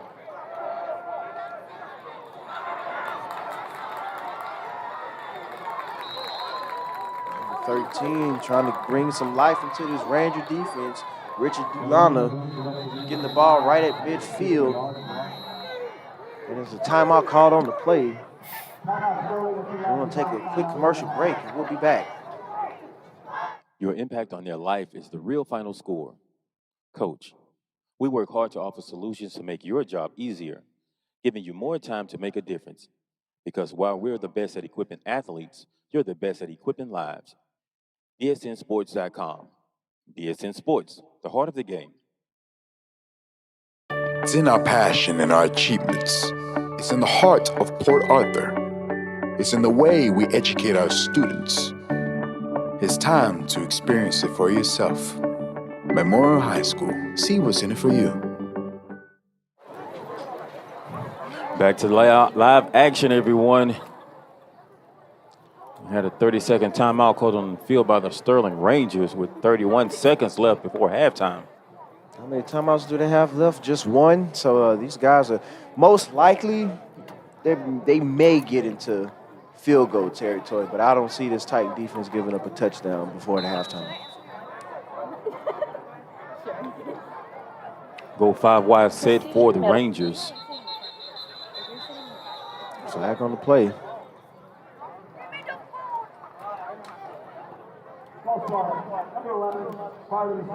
False start is a call against the Rangers, so that'll back them up.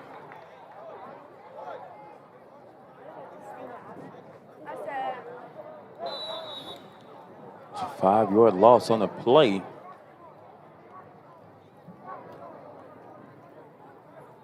Same set, 5 wide set. Go back in the backfield. Jordan Thomas getting pressure, flushing the quarterback out. Oh, big hit. Malik Jones on number 19, Caleb Smith. And he nearly fumbled that ball away. It was juggled after the reception. So the Rangers clock it. It's number 13 and 17 seconds left in the half. So the Rangers have no timeouts on the board.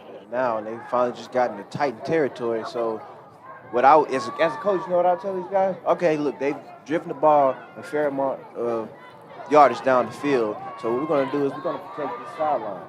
Yeah, keep it in bounds. Keep it in bounds, run that clock out. They look downfield. And pass falls incomplete. Number 9, yet again, Ashton Williams. Gilbo on the coverage. He wasn't even worried about that. Did you see him? Yeah, he kind of jogged over it a little bit. 12 seconds now on the clock before halftime. Clock stops after an incomplete pass. 2nd and 10 for a first down. 12 seconds left. The Rangers are trying to get into the end zone. Oh. In and out of his hands, number 1, Reese Sylvester. He didn't act like he wanted that ball at all. He didn't have no emotion behind that drop. Going across the middle, you know, some people not able to go across the middle. And you're thinking all the time there's a linebacker coming or there's a safety sitting back there and ready to hit you extremely hard. So it's not for everyone to go across the middle. Yeah. So it's 3rd down. It's 4th down. Wallace gives chase. The pass is intercepted. Oh, it was. Looks like a intercepted. And that's halftime, everyone. At halftime, the score is 26 for the Port Arthur Memorial Titans and 3 for the Sterling Rangers as we move to halftime. We'll be back with some stats for you after this break. It sits in the heart of the petrochemical capital of the world. It's the belief that all children can learn. It's families, communities, and staff working together to support and encourage students' academic performance. It's about providing a safe and supportive learning environment. It's about ensuring that our students are college and career ready. Love red, live black, go Titans.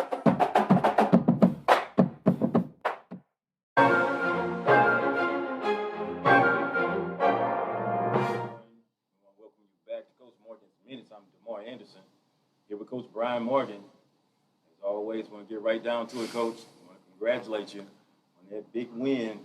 The team is now 5-0 in district, 7-0 overall. How's that feel? Feels good. Guys are playing well, and guys are responding and showing up on Friday night ready to play. So it's been good. You know, it's trying to keep doing it every week. The team is averaging over 400 yards of offense in district play. but they exploded Sure. for over 600 yards Friday night. Yeah. It was a good balance of running and throwing. Jamar played well. The receivers played well. The backs ran well. The line blocked well. It was really good to see just an overall effort. It wasn't a one-sided deal. It just helps us going forward. Yeah, I see that. So, how you keep your team focused? You know, going along. You know, you're undefeated right now. So, how do you keep your team focused? You know, the one thing we talk about is we have a picture we look at every day that starts our meeting, and it's basically a mountain, a mountaintop, and it's just where we're trying to get and where we are in that process, and we're still climbing that mountain. And you know, we talk about it. The P&G game can't be the top of that mountain, or we're going downhill after that. The Beaumont United, you know, game can't be. The league game can't be. We're still, you know, at the bottom of that mountain, trying to climb to where we want to be. And so. You know, we really just try and stress that, and that'll be stressed again this week. You know, we got to go out and play well and do things right to win on Friday night. Okay, I like that. It's running backs. You know, almost kind of like running back by committee right now. Mm-hmm. Brandon Cheney is running hard downhill, catching the ball out the backfield. Hayward and Augusta come in every blue Sure. moon and just pop a big one for you. What is the mindset of the running backs? You know, we think we've got four really, really good ones between Cheney, Hayward, Ty, and we think Jamar is a really good running back that's playing quarterback. And so I think they're all different players. They all have different kind of skill set as far as when they touch the ball. And we just each week kind of try to use them, you know, interchangeably. And they're all three of them, you know, including with Jamar, are really intelligent and can, you know, formation-wise, we can put one at receiver and one at running back. All three of them catch the ball well, too. So you got guys that run hard, are good backs, but also good receivers. So we just try and move them around each week. That's good. 28, I'm sorry. Hayward. Hayward. Big night catching the ball, too. I mean, Yeah. 10 receptions? Yeah, I think he had 10 catches. You know, he's probably, even though he plays running back for us, you know, I think he's a leading receiver in the district. We throw the ball a lot to him. He catches the ball unbelievably well, you know, very, very comfortably and in space. You know, even when the throw's not great, he catches the ball very well. And so we use him a lot as a receiver. He may line up at running back. We motion him out a bunch. So he's kind of an in-between guy, probably more than anything. But those guys work together really well and really good players as a group. I can see them starting to gel as a group, too. Sure. You know, they come in, they congratulate each other, they pat each other on the back. Sure. For the next play. Sure, and I tell you what, to elaborate on that, the last touchdown that last two runs that Cheney scored on the long run and then scored on the touchdown, the last one, the play was actually called for Hayward, and between them two and Jamar flipped it around the opposite way so Cheney could get the touchdown because Hayward already had a couple that night, and so Cheney could get it. So that was a pretty good deal by them. You know, them just not being selfish and playing together. Yeah, I like that. Okay, as always, the defense is playing lights out. A couple of interceptions, Elton Anderson. Sure. Gilbo. Yeah. So defense playing lights out, sacks. Oh, Fisher coming through blasting. Sure. Another turnover. fumble. Yeah. I mean, I think those guys, they've really done a good job of obviously stopping the run. Mm-hmm. That was the best throwing team that we saw, and they still didn't throw for a lot. They had kind of two long plays on busted coverages, but they still didn't. I think they threw for maybe 150 yards, which is way below what they typically do, and didn't really run the ball until that very last drive. You know, we had some backups in there, but those two turnovers were crucial because after both those turnovers, Gilbo's pick and the fumble Fish caused, we scored touchdowns on those drives. So, we talk about that a lot as a team, as playing together, and the defense gets a turnover. We need to go down and score, and they did a good job of doing that. Players of the week. See, offensively, we gave it to the whole team. It was hard when you have that many yards of offense to single it out. I thought obviously Jamar played well, threw for over 300 and rushed for over 100. But Cheney played well, rushed for over 100. He looked like the Cheney from his sophomore year. He was kind of banged up last year, so he looked really, really good. Obviously, AJ had 10 catches, and Lala had a big touchdown. The receivers blocked well. Ty had a couple good runs. The O-line blocked well. So we gave it to the whole offense. I saw Ramondo come around on somebody. Sure. I just pancaked that guy. Yeah, absolutely. So the offense did great. Defensively, Kind of gave co-defensive players to both those guys we talked about, to Fish and to Gilbo. We thought both those guys, those turnovers were crucial points in the game, especially Gilbo as they were driving down the field. And to create those turnovers, if you're able to force turnovers at defense, you got a chance to win football games.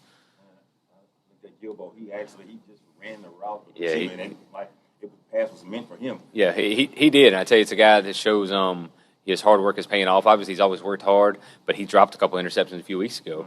And every day after practice, he's been on the jugs machine by himself, stays out there, and it's paid off for him. So it's really good to see those guys have success on things they're working on. Okay. We know you don't coach by yourself. Sure. So your coaching staff, go over your coaching staff? Sure. Offensively, offensive coordinator is Rashard Colquitt, coaches our receivers as well. O-line wise, we've got Coach Conley and Coach Langston. At running backs, Coach Nunn. Our quarterbacks, Coach Ahmad Smith coaches our quarterbacks. And then on defense, Coach Mangum was our defensive coordinator and coaches the safeties. Up front, Coach Sip and Coach Cantor coach the D-line. Coach Jones coaches the linebackers, and then Coach Henry and Coach Connors coach the corners. Good job.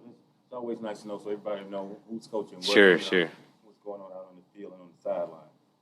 Okay, so let's dig a little deeper. Developing a game plan, what is that like? What's the process? For us, it typically starts the week prior. So, like say this week we're playing Baytown Sterling. We really start on the Wednesday prior, working on this team. So while that week is still going on, we're finishing up preparation. We started working on Baytown Sterling and just kind of looking at them, get some ideas down. Typically on Saturday, we all kind of work on our own and work from home. And just get a lot of ideas brought together on Saturday, and everybody kind of creates their own ideas. And we come up here Sunday. It's a lot of putting those together. Hey, agree and disagree, and hey, this is good, this isn't good. Throw things out, and so then usually by Sunday night we've got a good idea of game plan and pretty much done. And then Monday is just putting it into effect and trying to teach it to the kids on Monday. Okay, that's good to know. We also want to know, people that don't know, what is a travel day like? So, going to Baytown. Sure. What does that consist of? I think it always depends on a lot of external factors. If you have a pep rally, that changes things. For this instance, this Friday we don't have school this Friday, and so to keep our kids from sleeping all day, we're going to get them up here in the morning, and we usually come up here in the morning, have a walkthrough, and then send them back home for lunch and bring them back. But our typical day is we feed our kids before the game. We feed them peanut butter and jelly sandwiches, so they like that before the game. And then we always have some type of quiet time, whether it's on the bus going to an away game or a home game. We turn the lights off in the field house and just make them go to sleep and have quiet time, kind of calm down. Because a lot of times, especially on a school day, they're wired up at 7 o'clock in the morning, but they don't play till 7 o'clock at night. And so I'll get them at 3 o'clock, and they're full of energy. And I'm like, hey guys, we don't play for 4 hours, and you go play a 3-hour football game. If you've already been wired up for 12 hours, you're not going to make it through that game. So it's a long process. We got a little routine, but we try and follow that routine. It's been working, so we don't want to screw it up. Yeah. Okay. Sounds good. So what's the makeup of the team? Juniors, seniors? I would say we're a heavy junior team. Our seniors, I mean, we have obviously some good players that are seniors, but if you look at just the overall numbers, our senior class is relatively small. Our junior class is big and really, really talented. I think sophomores right now that we have, I think we have 3 sophomores starting on varsity, maybe 3 or 4 that are playing on varsity. So I would say we're still a young team. We just are fairly experienced because we had so many of these juniors play the sophomores last year. I didn't realize that last year that the team was so young. So young, sophomores starting. Yeah. So now it's coming to fruition where these kids are starting to turn the corner. Yeah, exactly. It's fun to have those guys that have played a lot of football already, and you still got them for another year. So it's fun, yeah. So what have you learned about your team from last season to this season? What's the difference in the team? Probably the biggest on the field difference is anytime you have a returning quarterback, it makes a difference at any level. You don't have a new starter quarterback. But I would just say, as far as team chemistry, these guys, this junior class is really, really, really tight. And the seniors are really good leaders. They, group with Cheney and Tink and some of those guys are really good leaders. So those 2 classes combined are really, 2 good classes. And I think as much as COVID has changed everybody's lives, we benefited a little bit because during all this time, our kids have only been around each other. And this is back from March when everything kind of shut down, where our kids were still working out on their own with each other and not spread out in different places. And so those guys have really become tight. They really like being around each other. You can tell that when you're in our field house, the guys enjoy being around each other. They've really bought in, like, hey, look, we go out and work. We got a chance to be pretty good. And so it's showing up on Friday, which is good to see. Okay, that's good, Coach. Okay, Friday night, you had an honorary captain. Mm-hmm. It's a Braylon Harrison. Sure. You know, always happy for Braylon. Did you get a chance to speak to him, or have you spoken to him, or you just? No. I know he's tried to keep his distance and trying to stay healthy and everything. And I kind of got word. This is probably maybe a month ago. Kind of got word about everything that was going on with him, and we wanted to make sure and honor him because he's a big fan, and we look forward to having him once he grows up a little bit. So going into that, the little Titans, you talked about Sure. talked about them Sure. last week, and so those teams went. You had 4 teams in the playoffs and the Super Bowl. Sure. So they went 3-1 yesterday. They did. 3 teams actually won the Super Bowl. Sure. And we'll talk about that. We'll talk about it more on the broadcast on Friday night. But they did represent Port Arthur. Yeah, they did a good job. I think I saw 2 of the games. I saw the 11:30 and the 3:30 games, and kids performed well. The kids really enjoy being out there, and I enjoy being around those kids. And I think it's important for our coaches to see those kids at a young age, so those guys know who we are. And as they're growing up, they look forward to being a Titan and look forward to playing here. I think that's an important part of an overall football program. It's good. It's a bunch of names that you'll recognize. Sure, sure. From former players. Sure. Anything else? That's all we have today, Coach. Thank you for joining us again, as always, being informative. Thank you for tuning in, everyone, and we'll see you next week with Coach Morgan.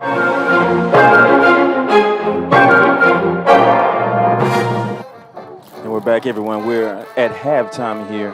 We had about 11 minutes left in the halftime. We have some stats for you coming to you from Mr. Tom Halliburton with the Beaumont Enterprise. Mr. Halliburton, take it away. Guys, this has been a Brandon Cheney show. 13 carries for 120 yards. I mean, the guy got to be homecoming king last week, and now he's really putting the real estate down. Port Arthur's totally in charge on the scoreboard, 26-3, and the Memorial Titans are up more than double in total yards, 248 to 118. They're ahead in first downs, 12-7. And really, I would say the biggest concerns we've got to have right now are just the conditions of quarterback Jamar Sanders and cornerback Jalen Gilbo, who both had to leave the field with injuries. I believe, just from looking at how Jalen was walking around outside the Titans locker room, that he probably is going to be okay. It looked like a high ankle sprain as Jalen intercepted a pass from Sterling's Ryan DeLuna on the last play of the first half. But Sanders, though, who got slinged down out of bounds on a late hit, left the field very, very shaky with more than likely, I would think he sustained a little bit of a concussion there. And it was easy to see that Cheney was going to get the big workload from there on for the Titans offense. You got to be pleased with the work of Jaden Fisher and Daryl Thornton at linebackers for Port Arthur. The Sterling offense has rushed for only 21 yards and thrown for 97, and you can't really say that Sterling's been very effective in anything offensively, except when they started hurry-up offense in their last drive. But that one ended in an interception. as far as Port Arthur's offense, the Titans have had 5 plays of more than 15 yards, and boy, have those been big ones. Big catch by Brooks, boy, just a circus catch by Brooks. It was a good catch. Really, Elijah Williams also making a big catch, and you gotta like the way that Sanders has been able to spread the ball around, as he has most of the season. He's been comfortable throwing to 4 and 5 different receivers, and that's been the case again tonight. The time of possession, though, has probably been rather even in the game because Sterling's held on to it at times, but they just haven't had the big play the way that the Port Arthur offense has been able to have. Moving forward, so if the Titans can continue to lead this game and come out with the win. What do you see moving forward next week, last game of the season, Mr. Halliburton? Well, it'll be good given these 2 first-half injuries. And I said next week, week after next. We have a bye next week. They have that bye week, and it maybe couldn't come at a better time because you've got Sanders. I don't know if he's going to return. Doubtful, I would think, for the second half tonight. And Gilbo may need to be careful, too, with that ankle. So the timing for the bye week for the Titans couldn't be better, I would say. I would think that virtually all the coaches have been pleased so far with how this game has gone. Maybe the offensive line blocking could be a little more crisp, but overall, my goodness, the great pressure that the Thomas guys have been able to put on their quarterback, DeLuna, clearly is making a lot of their throws be released in a hurry. And if these injuries from the first half don't wind up being anything significant, then you got to like things going into that final regular season week. Yeah, that they can go undefeated. That would be, I think, the first undefeated season for the Titans, along That's with right. Playoff That's right. berth, too, on the line. Well, this would be the first time tonight, if they hold on to this lead now, that the Titans have gone 8-0 since 2011, and then in that year they lost their 9th game. But I gotta like the Titans' chances of being able to go ahead and get on through a perfect regular season, and then we'll see how the playoffs go and how the bracket falls. Okay, we're going to turn it over. We're going to turn to you. How long have you been doing this, Ms. Halliburton? Oh, my goodness. Do I really have to say? Inquiry minds want to know. This is my 53rd year to do high school, college, or pro football. I started at age 15, and I'm 68 years young now. But I guess it's about 41 years with the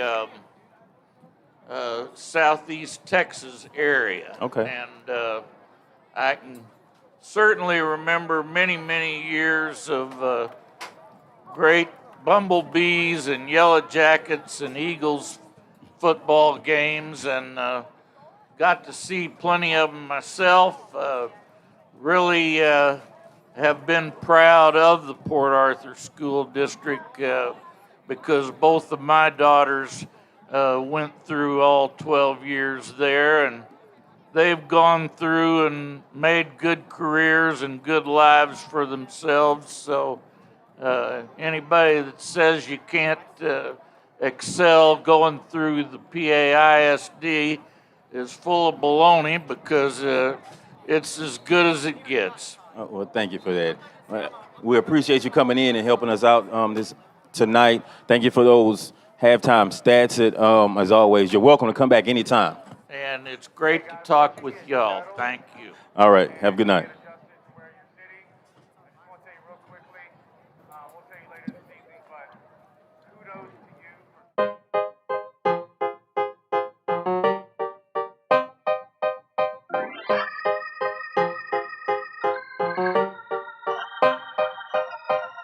You can't beat us. You can't beat us. No matter how you try, you still cannot defeat us. Can't beat us. You can't beat us. No matter how you try, you still cannot defeat us. The world has faced a crisis that's so hard to believe. From continent to continent, a frightening new disease, a threatening virus everywhere. Peace seems hard to find. Thank God for first responders for putting their lives on the line. I'm talking about the COVID. You can't stop PAISD. We'll keep rising strong and moving on. You can't shock us. You can't stop us. COVID. You can't stop PAISD. I believe we can be together again. You can't shock us. You can't stop us. You can't beat us. You can't beat us. No matter how you try, you still cannot defeat us. You can't beat us. You can't beat us. No matter how you try, you still cannot defeat us. A brand new way of learning from Memorial to the Queen. Open up your computers and keep your eyes on the screen. Our classrooms will not look the same when teachers check the roll. No sleepy looks nor big textbooks. Schoology's now the goal. I'm talking about the COVID. You can't stop PAISD. We'll keep rising strong and moving on. You can't shock us. You can't stop us. No, the COVID can't stop PAISD. I believe we can be together again. You can't shock us. You can't stop us. We gotta play it safe when we're facing this dilemma. We hope the scientists will find a cure before December. When we're social distancing, we're missing all the hugs. We'll embrace again one day when we eradicate the bug. Until we get together, there's something we can do to escape this bad pandemic and the normal we call new. We can energize and sanitize and pray this thing will pass. Know the plan, wash our hands and always wear our masks. Coronavirus numbers keep rising every day. There's nothing else to do but get down on our knees and pray for family and friends and for people we don't know all across the land just because we love him so. COVID can't stop PAISD. We'll keep rising strong and moving on. You can't shock us. You can't stop us. No, the COVID can't stop PAISD. I believe we can be together again. You can't shock us. You can't stop us. PAISD means so much to me. PAISD will bounce back. You'll see. PAISD means so much to me. PAISD will bounce back. You'll see. I've got news to tell you. Port Arthur's good to me. Victory is ours. Just you wait. We're back live, everyone. Titans kick off the second half. That's Morales with the kick. It's fielded inbounds near the 15-yard line. It's on the return. It's number 1. Yeah, Reese Sylvester. Trying some shiftiness, trying to wake up this Ranger team. Excuse me. Rangers to get the ball and let's see if they can maybe possibly put some points on the board as the Titans are running away with this football game, Lamar. That's right, Patrick. Rangers offense back out on the field. We'll start this second half. This will be their first drive of the second half. 3 wides at the bottom of your screen. Handoff is to the first back through, number 3. He was met by number 36, Tyrese Wallace. It looked like Jordan Thomas was also in there on that. Jaheim Freeman? I'm going to go with what you say. Yeah, I need the announcer to say it again. I would have said Fervier, too, just. Right? Yeah, Seeing I would have how- said Fervier, how it's but spelled. I think he pronounced it differently. Brings up second down, 2nd and 8 for a first down. So the Rangers decide to move around the quarterback a little bit, roll him out, get him away from that pressure coming from those ends, Thomas and Thomas. Yes. Pass number 14, Gage Kimball, and hit out of bounds hard by number 10, Elton Anderson.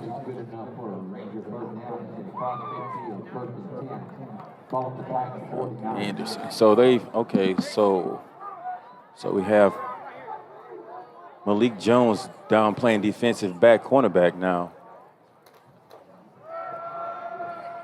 There's no gain on that play. Anderson is in at safety with Malik Jones playing cornerback.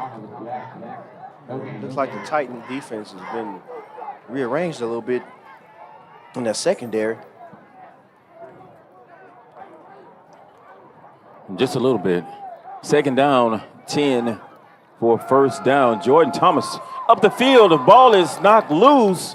It's recovered by the Rangers. As Jordan Fisher coming in on that hit, as well as number 41, Christian Thomas.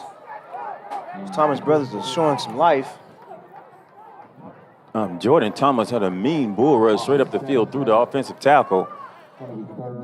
He swatted at the ball, and the quarterback did drop it, but he did recover it as well. It's a loss of yardage on the play.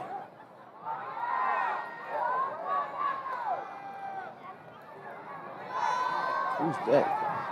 Oh, number 47, Jordan Thomas in hot pursuit. Number 27 for the Titans, Hunter Tran, showing some speed, trying to get in on that quarterback action as well. I tell you what, Jordan Thomas is showing why he's highly recruited, why teams from all over wanted to sign him.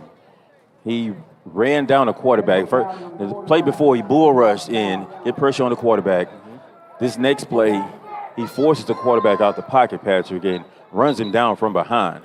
Yes, ladies and gentlemen, he's a fast, big guy. Speed, power, and size. Yes. And his motor is consistently running, Patrick. Mm-hmm. That brings a fourth down. Whistles are blowing. Longoria is heading punt for the Rangers. Number 9, Elijah Wiggins is back deep for the Titans.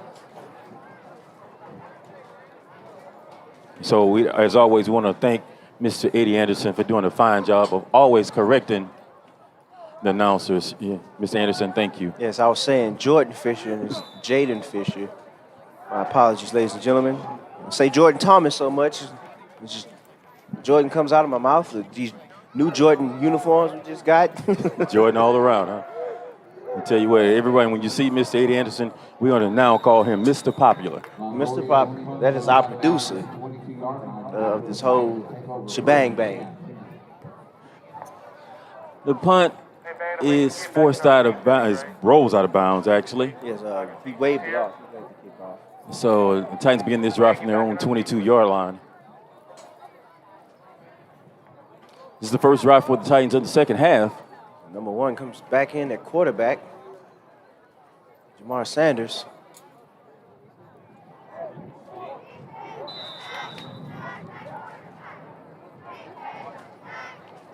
He trips at the top of the screen. Single set at the bottom. Get off me, young man. You get out the way, too. Brandon Chaney with the strong arm. That's just what he does, ladies and gentlemen. He likes to run. He reminds me of Marshawn Lynch when he was in his prime. Yes, he does. That fear's stiff on him, I tell you that. Yeah, He's showing his upper body strength when he gets that ball in open field. Those defensive backs try to come up and make that tackle. So penalty flag thrown on the play. Thank you, Ms. Sanders, for that. Flag on the play. Number 6, Lee Joseph. Like he's ready to come on the cornerback blitz. Let me see. Yeah, that had the offensive line a little nervous. So They moved a little bit, so they lose 5 yards on the play. You have to back that thing up.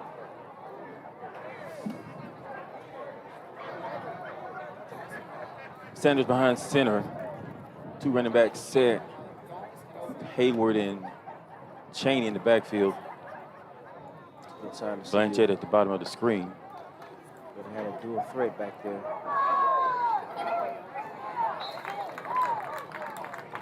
It's Hayward on the carry. Brought down by number 25, Camden Shore. Play.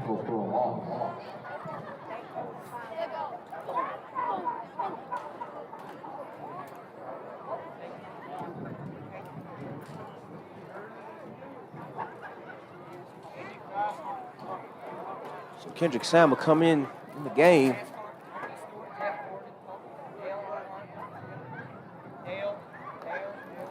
Ball is snap. Handoff is to Cheney. Only brought down by number 5, Bryson Hill. Offensive line doing a fine job for the running backs tonight. Specifically, number 21, Brandon Cheney, having an outstanding night running the ball for the Titans.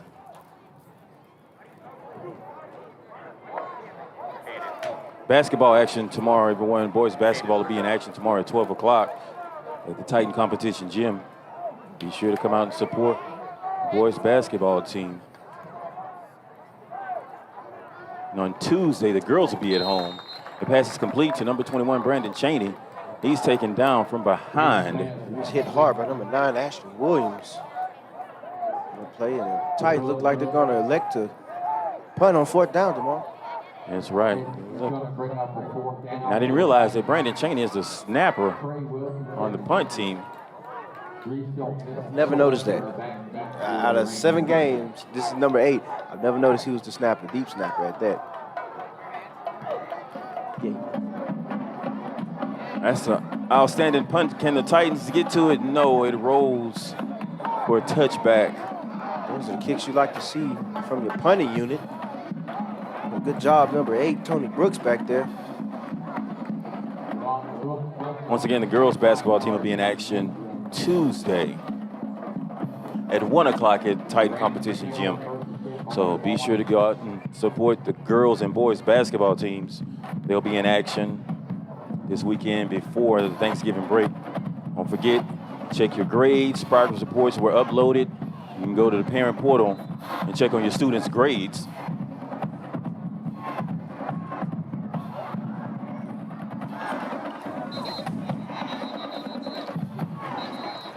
And the referees stopped the play.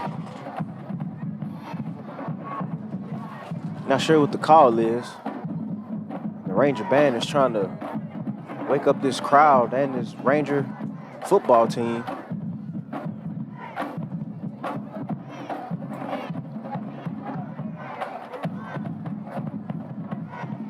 Still some discussion going on the field.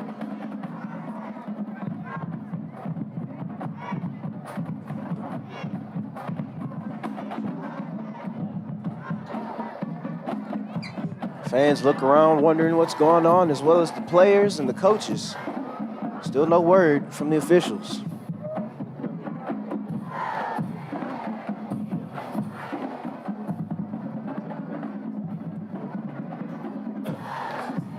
So I guess the ball was spotted incorrectly after that ball that was punted went into the end zone. So finally get things going. Handoff. That's a fine job. He didn't want any of number 22, Davenport. Davenport did a good job of coming up, set at the edge for the defense. Yes, forced the ball carrier back inside. He had nowhere to go. That was nice. As you see, Davenport, Devon, he went back to his basics of football. He just broke down, shuffled his feet, and made the offender second guess where he was going. We got a down player with official timeout. We're going to take a quick commercial break. Have you thought about a funeral plan for yourself or for your family? People who have pre-planned say it's a great source of comfort. More and more people are choosing to pre-arrange their funeral because it eliminates second guessing about what your spouse or family member would have wanted. It reduces family stress. We're back live, everyone. The three-wide receiver at the top, single set at the bottom, single back in the backfield. They fake the give. That's fine coverage by number 5, Malik Jones, knocking the ball away from the receiver. Yeah, so it was intended for number 2, Trinity Oliver. And as DeMar said, number 5, Malik Jones was on that coverage. And that's what you like to see from your DB. He read the quarterback's eyes and anticipated the throw, broke on the ball, and it worked out in his favor. He did a fine job on that play. And Malik Jones stands about 6'2", 6 feet 2 inches tall. So he's nice and long playing out there as a defensive back.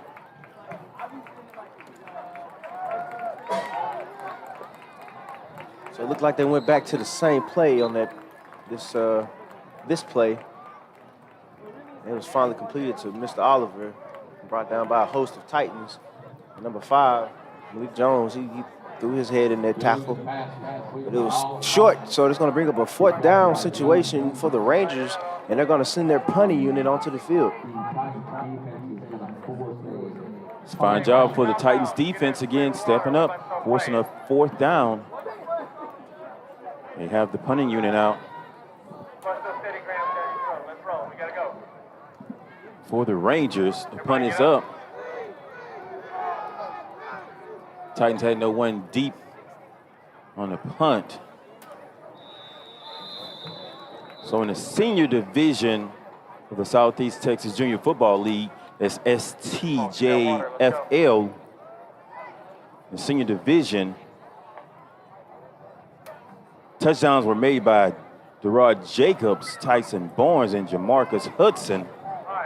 Outstanding play on defense was Edric Anderson, coached by Danny Gore. So I want to congratulate that team for winning the championship, the Super Bowl championship, that is. And they did receive their rings. Also on that coaching staff is Mr. Popular himself, Eddie Anderson. Pass is complete to number 3, Kelby Blanchet. Good enough for a Titan first down. Move those chains. I spoke to Blanchett's dad earlier in the week, and he said Kelby's starting to figure it out a little bit, Patrick. He said his football thing, last week he had a big onside kick return, 2 catches last week. So he's doing a good job. Sanders is knocked down. He was tripped up by number 5, Bryson Hill. He actually had got away from the tackle, but it looks like he just couldn't maintain composure with his feet and lost his equilibrium. So it's going to bring up 2nd down. Yeah, that's a big loss on 2nd down. He was looking downfield. All right, Ranger bad. I think Sanders wishes he would have gotten rid of that ball that time.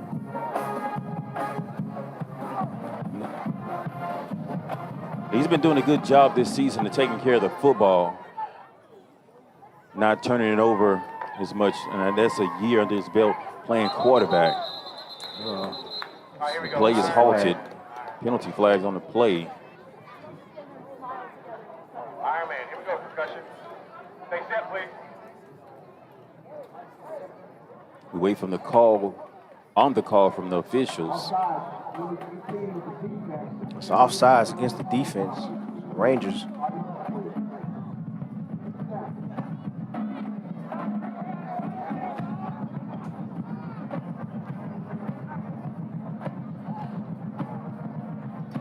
As per Mr. Halliburton, that's the 83rd penalty yards against the Rangers.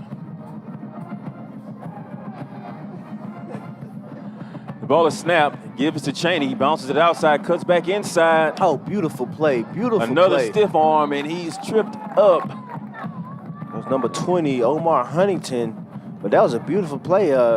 Way to see a player. I like to see a player go east and west and then just break it off to the north real quick. That was nice. That's another fine job, like you said, Patrick. Good job of running and reading the defenses. See See what the defense gives you. They tried to stiff arm that play. And Sam and Chaney in the first time it backfield. didn't work.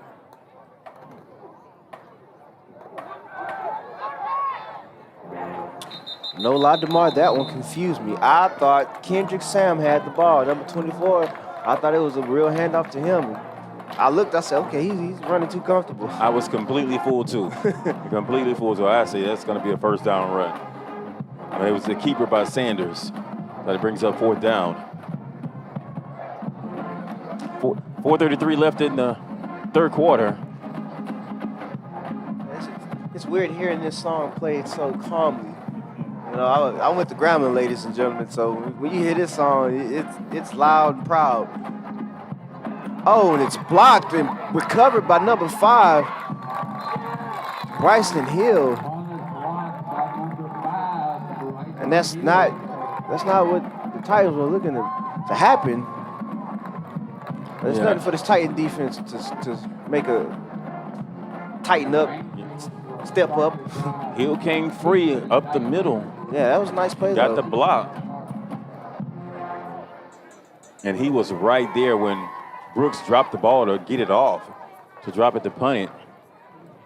And he was right there. I want to say that was the first block punt this season. That's right.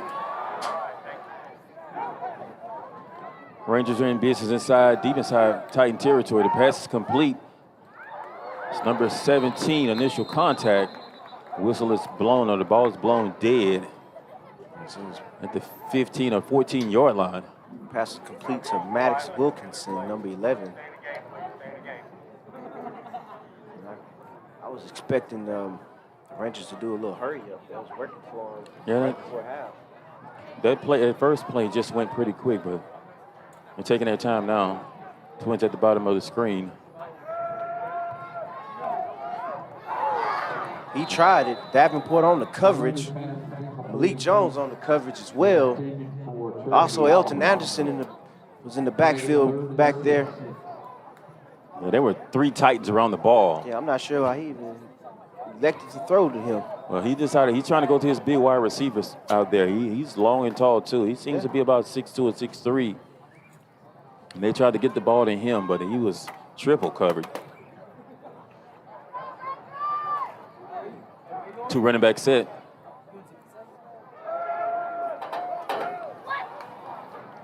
Intended for number 11, Maddox Wilkinson again. Chevalier with the coverage. Chevalier getting a lot of action tonight. Looking to his side. Wide receivers do not like to go across the middle and deal with these linebackers that we have. I don't think that's a favorite play or place receivers like to travel. Yeah, definitely. And pass falls incomplete, so they bring out the kicking unit.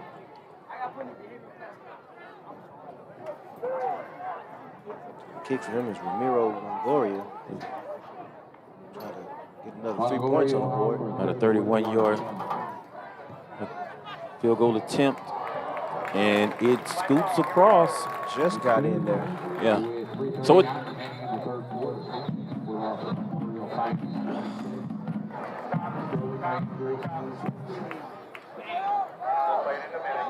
.339 left on the game clock in the third quarter.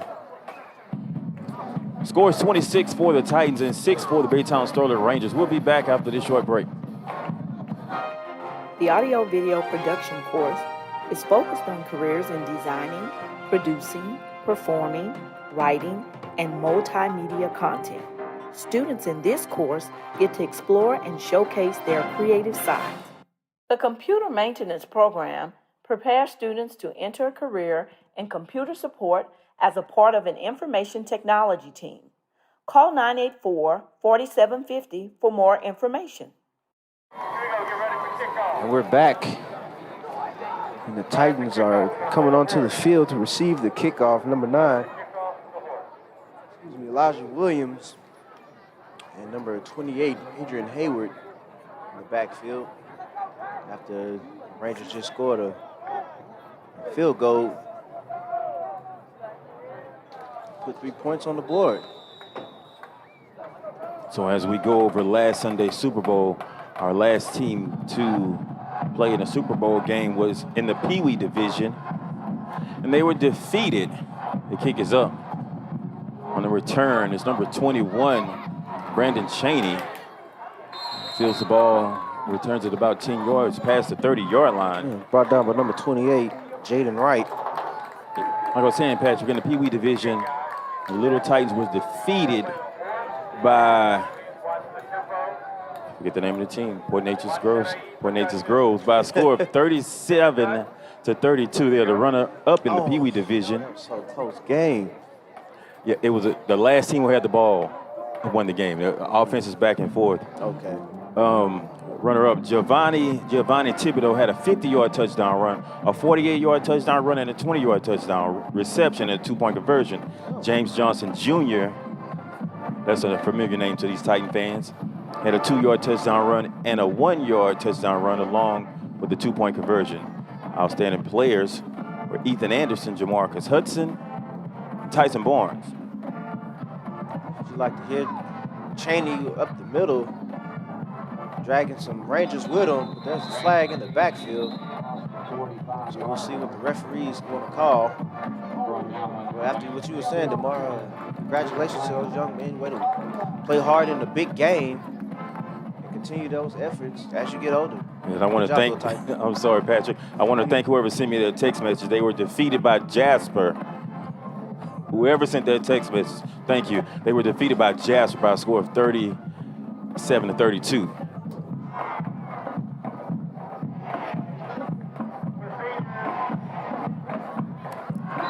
There's a penalty on the play.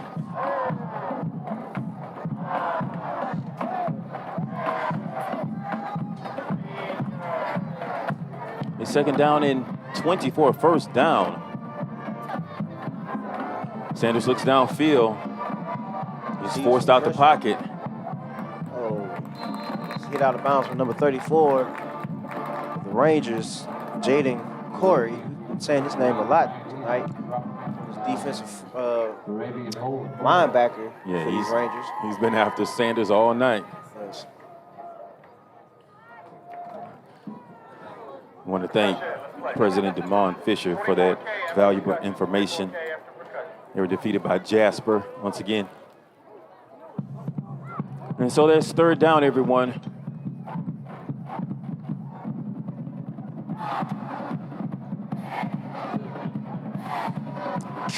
Way to run hard, young man.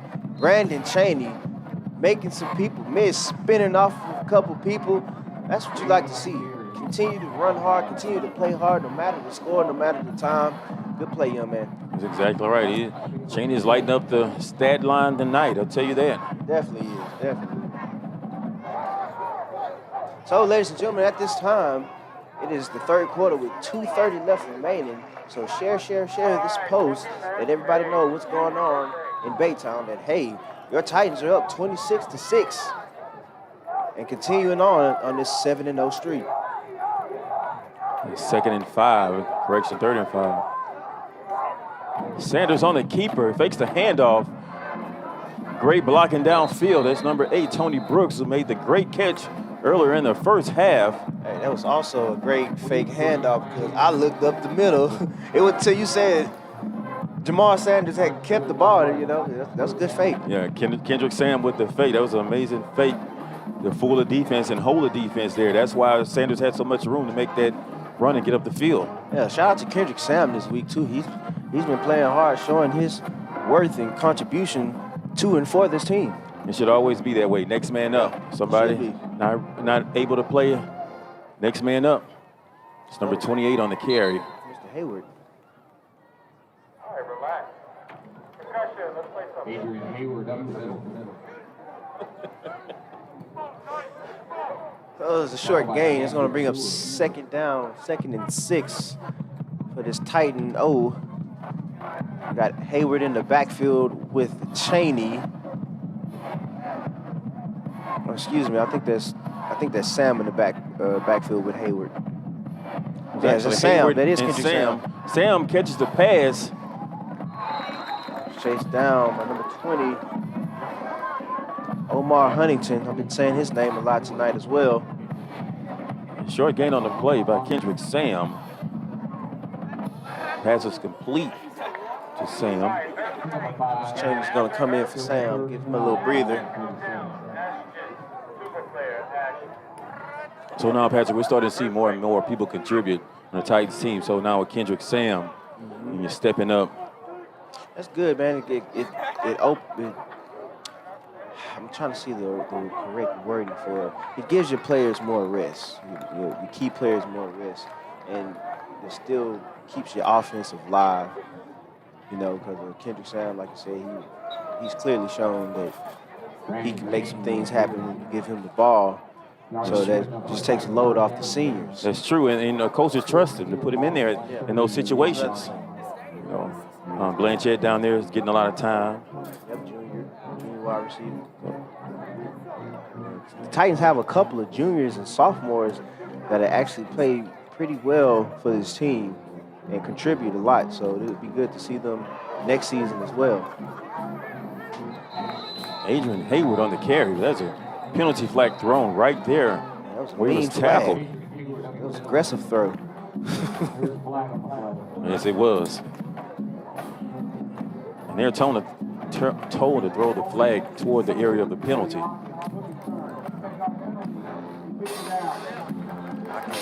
I'm not sure what the call was. Holding is a call.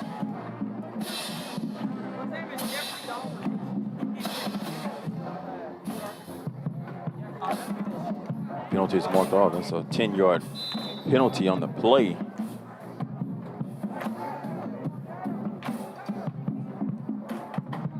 Two-back set. Hayward in motion. Cheney in the backfield. Oh, another stiff arm. Lamar Huntington, I guess he's getting tired of getting thrown. He went along for the ride, I tell you that. He did. Buckle up, young man.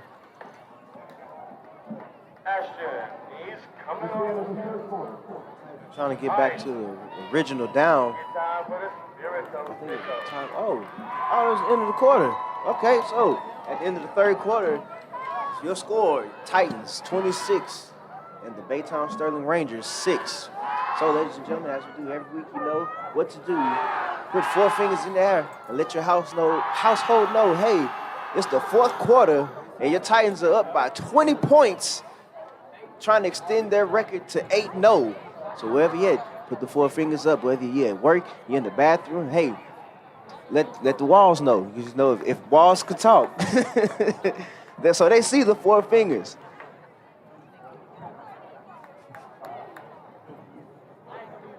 The Titans still in the huddle down on the sideline over there. Everyone moving around, chains going to the opposite end of the field. Titans trying to punch this ball in for a score. Right now, we have Brandon Cheney with 20 carries for 172 yards. It's his highest run total of the season. Fine job by the senior. And also, you got to give credit to the offensive line. Yes. 172 rushing yards. They came in with a plan. They wanted to run the ball. Haywood split out wide, looking downfield, wide open. Williams, touchdown. DeMar, was that not just the same play that they scored on in the first quarter? That's exactly right. It's the same route. Same receiver. Beautiful play, wide open. He had a safety to your left and the cornerback to your right, but they were 10 yards apart from each other. I tell you what, and the coaches over here see it. Those safeties and linebackers start creeping up to the line of scrimmage because they're getting gashed. We just said Cheney had 172 rushing yards, so they're creeping up to the line of scrimmage now. So who's ever in the booth there looking and saying, okay, they're creeping up now. Let's hit them with that one deep again. Yeah, and that's what they did. That was a good play because, like you just said, 172 yards. They're looking for the run now. So you fake it up the middle and then throw it deep. That was a good play action play.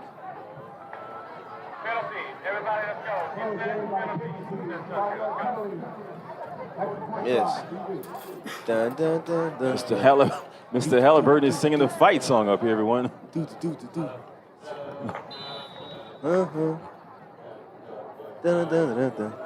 All right, that was the Halliburton. Titan fight song. Almost be a graduate of Port Arthur Memorial.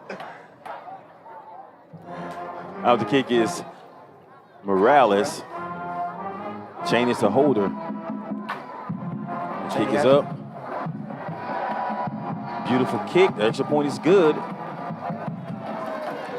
Cheney has a lot of jobs out there, as you can tell. Kicker, holding, punt, snap.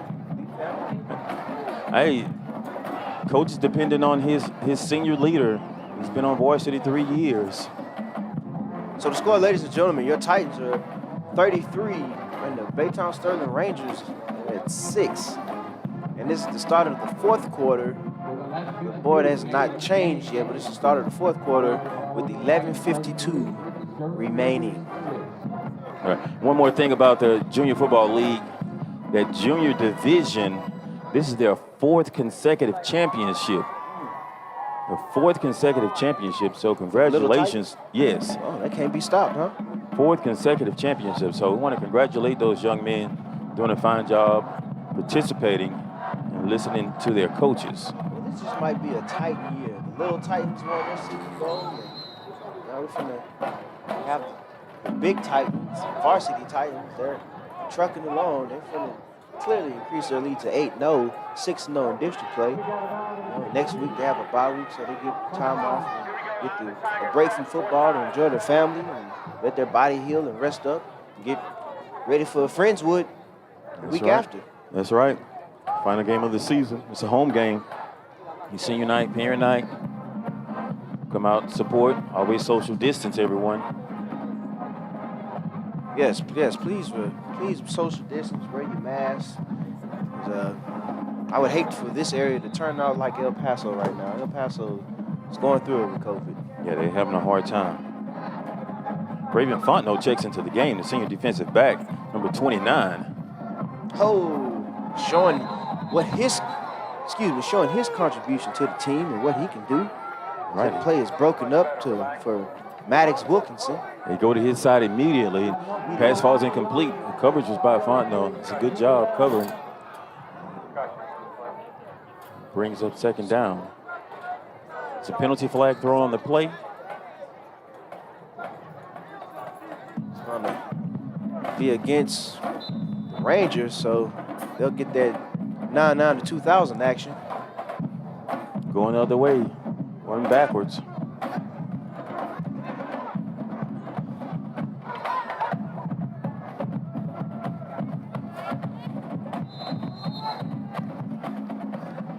Pass falls incomplete, intended for the number 3.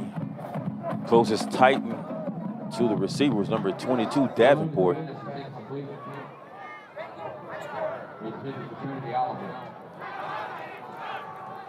Also in the game now for the Titans, number 57, Eric Francois, junior defensive lineman. Listed at 5'11", 225. The ball is swung out to the receiver. Ball's incomplete. Shout out to the coach getting those players in that don't really get to see a lot of PT and letting them enjoy themselves in this game. Be a good practice run for them to get their feet wet, get ready for next year. That's right. Number 99, Alexander Prevost, is also in a defensive lineman. Ladies and gentlemen, most of these players that are coming in, they're all juniors. Like number 20, 23, he's a senior, but most of them are juniors. Yeah, they have a lot of juniors out there. This is 4th down.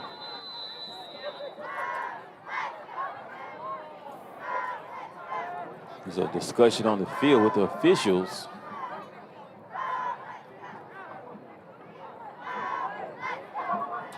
So we don't know what they're talking about at this particular time.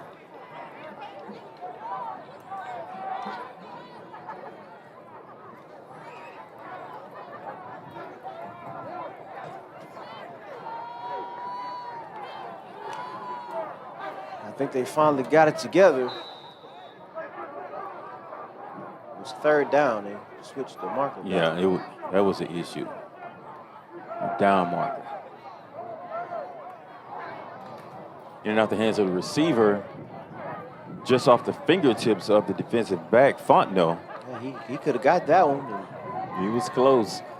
And that's been let me see, where's his name? quarterback. It brings up a punting situation. Richard DeLuna, excuse me, ladies and gentlemen. Yeah, that's been his target. His favorite two targets is number 2, Trinity Oliver, and number 11, Maddox Wilkinson. That's who he's been looking forward to all day. So we got a timeout called on the field, so we're going to take a commercial break. Have you thought about a funeral plan for yourself or for your family? People who have pre-planned say it's a great source of comfort. More and more people are choosing to pre-arrange their funeral because it eliminates second-guessing about what your spouse or family member would have wanted. It reduces family stress at an already emotional time. It saves hundreds of dollars by planning and funding tomorrow's funeral at today's cost. It guarantees your family will never have to pay more for guaranteed goods and services. Call Gabriel Funeral Home at 983-6661 or 983-6662, and one of our counselors will be willing to help you.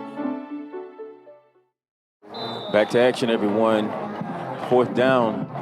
Punting situation for the Rangers. Defense is out there on the field. Did another fine job. Yes, they did. Putting the brakes on. And Lala back to receive. Up, and they wave it off yet again. I don't think we've received one punt this game. Maybe No, they one. didn't. They didn't. They haven't fielded one. Yes, that's a better term. Fielded the punt. The Titans begin this drive from their own 39-yard line. Is where the official has it spotted or has its foot. They begin this drive from their own 39-yard line.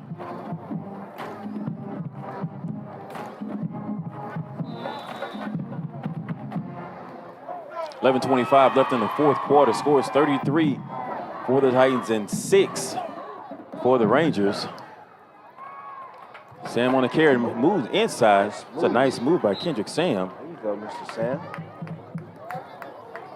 Show the people that you can make them miss.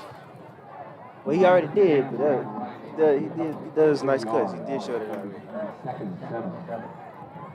Kendrick Sam getting a lot of time out on the field tonight. Titans getting other players involved.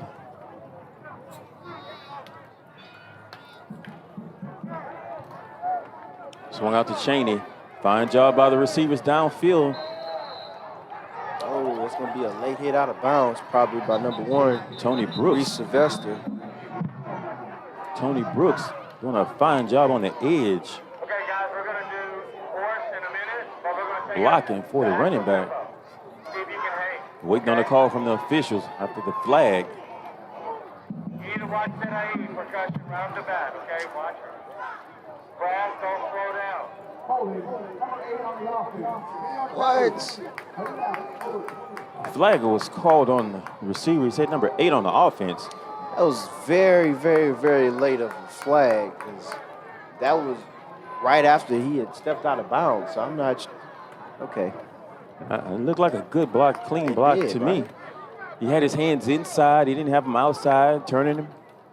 He just forced him, as pushing him back toward the boundary. Nonetheless, penalty against the Titans. All right, everybody up. Get set. So they called it after the play. Hey, watch her. Your fearless leader. Percussion right over. Kendrick Sam on the carry. Making people miss. Brought down hard. Looks like he was brought down by number 70. R.B. Hudgens. I'm not sure, but it looks like he was brought down by number 70. I missed that tackle on the play. They were spinning and all that at the same time. Right.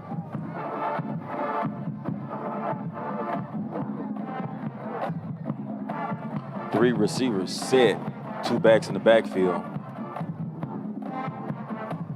That was a good fake. Sanders decided to keep it. Sanders on the carry. That's a good job, positive yardage. He did go out of bounds, so that does stop the clock. Yes, with 10 minutes and 3 seconds left in the 4th quarter. That was a good fake between the quarterback and running back there. I'll tell you that. Yeah, Kendrick Sam can really sell the fake run on that play. Every time he goes for the fake, I fall for it. I only got it this time because they ran towards us. Passes out to Cheney. Look at the block on the edge by Williams. Elijah Williams, and Coach congratulates him on a fine block. That's Coach Colquitt over there, who coaches the receivers. That was a nice play. I say, ladies and gentlemen, that's the place that these Titans love to go to just because of the success rate of it. And they have success because everybody believes and does their job. If the receivers don't block downfield, then this goes nowhere. Of course, you know, Cheney, he'll make you miss or you'll pay for it, as you saw in that last play. And first down.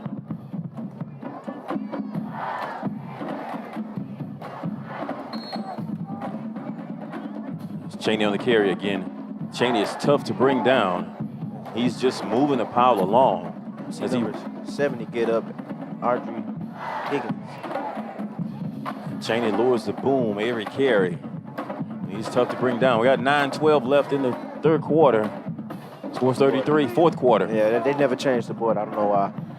It's 33 for the Titans and 6 for the Rangers. Once again, we're in Baytown, Texas. Fine job. Dangerous play, dangerous throw. Intended for number 9, Lala Williams. Oh, excuse me, intended for number 3, Kelby Blanchett. And that coverage is by number 9, Ashton Williams of the Rangers. Yeah, that ball was a little bit underthrown. The defender ran the route. That's where Blanchett should have been at that time. Yeah. So that pass falls incomplete. It stops the clock with 8:56 left in the fourth quarter.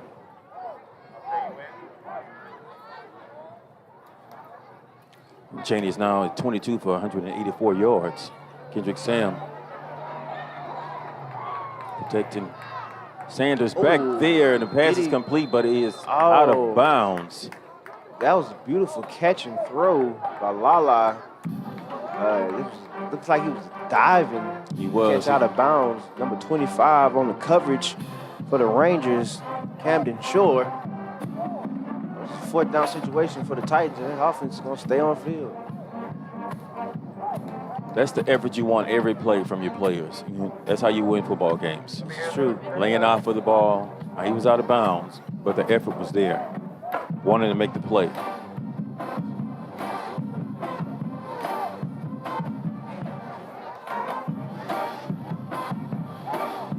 Oh, he rolls out. Hit out of bounds. It was a dangerous hit. Number 5, Camden Shore, yet again. That's going to stop him on fourth down, so the Titans are going to have to turn the ball over. Titans turn the ball over on downs. 8:37 on the game clock. Rangers have 2 timeouts on the board. Score 33 for the Port Arthur Memorial Titans and 6 for the Baytown Sterling Rangers. Of course, we're here in Baytown, Texas, right off Interstate 10. About 40 minutes from Port Arthur. Maybe 30 for some people. Ball is deflected. Ooh, I thought he was going to come back and try to get it. It's Christian Thomas with the deflection. Got those long arms up. Now go ahead and take a seat and rest a little bit.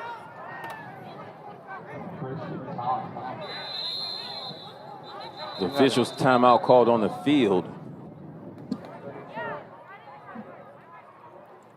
So while we have this official timeout, we'll go to a break and hear from one of our sponsors.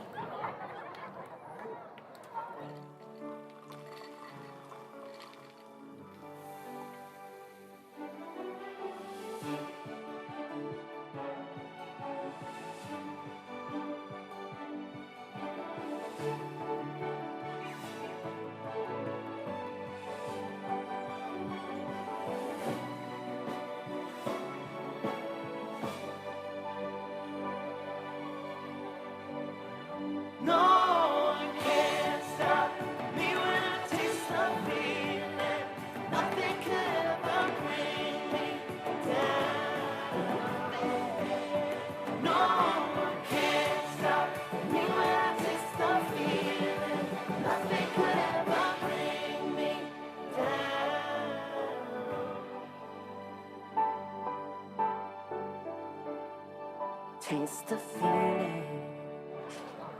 All right, ladies and gentlemen, so that timeout is over. And getting back to action. 8:33 left in the fourth. The Titans up 33-6. Doubles in the backfield. It's going to roll out. That's a new quarterback for the Rangers, number 10, Gavin Hebert.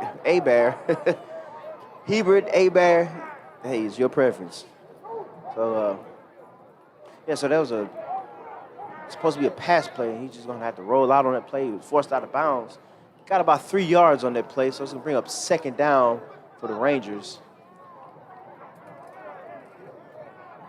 They got a trip set on the close side of the screen. He's going to roll out. Good chop block. Intercepted, number 10, Elton Anderson. And he's possibly going to take it all the way. Takes it all the way to the 3-yard line. That was beautifully read. As soon as he rolled out, he looked at his eyes the entire time, and he kind of sold it to where he was going to throw the ball, and Elton Anderson he jumped the route and took it to the house almost. Nice play. The Titans are going to receive the ball in excellent field position on the 3-yard line, and they're knocking on another touchdown. A 30-yard return for Elton Anderson on that interception play.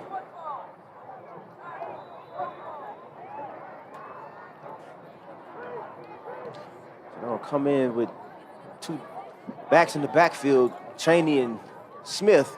And he's going to look and throw it. Touchdown, Titans. That's going to be Mr. Tony Brooks, number 8. Good play. That was a great play, ladies and gentlemen. Sanders just sat back there. He already knew who he was going to throw it to, and he just threw it up there and say, hey, go for it. You know what to do. This is your thing. So the Titans score. That's going to put 39 on the board for the Titans, and the Rangers still at 6 with 8:07 left remaining in the fourth quarter. Kyles Morales out there to complete the extra point.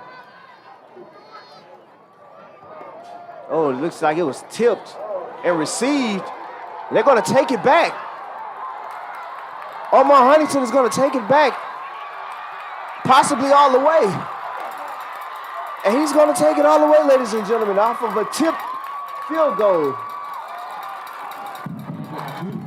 But ladies and gentlemen, the score is not actually a touchdown. Oh, we got some. Okay, that was nice. There's some trickery going on with the lights. I think that was done on purpose. That was nice. If they would have scored today, we would have been new this. But so that was only a 2-point conversion for the Rangers on that. So that's not going to really do too much. But back to the special effects that the stadium has. That's nice.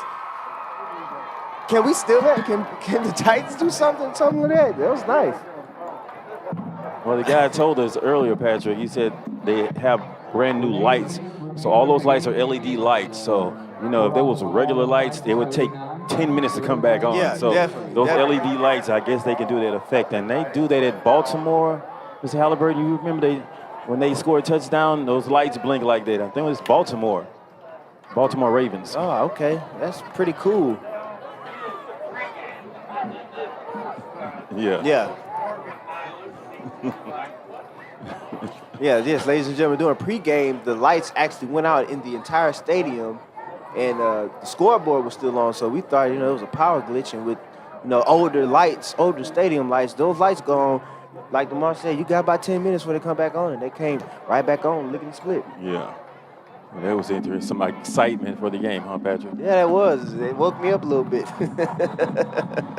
Leaving Morales out to kick for the Titans.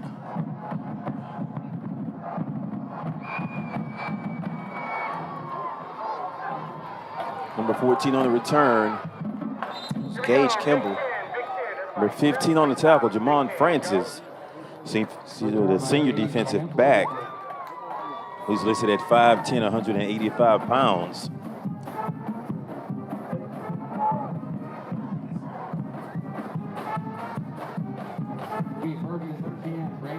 Yeah, so the Rangers come onto the field as well as tight defense.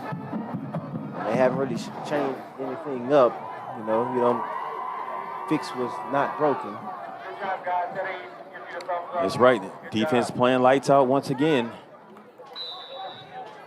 Lights almost out. literally, huh? That wasn't on purpose. That was pretty good. Yeah, okay. Number 21 on the carry. He's taken down by a host of Titans. Led by number 27. Hunter Tran. That's him earlier. Okay, Hunter Tran in on the tackle. Junior linebacker listed at 5'9", 170. He was first to make contact. Doing a fine job. When you get your chance, you got to go and play the game. Yes, I heard a song like that. It's by Big Crit. It's called Booty Miles. And one of the sayings in the song is, when your number called, you better give your all. Get ready to play. Tackled by number 29, Wayne Fontenette. He was trying to strip that ball out.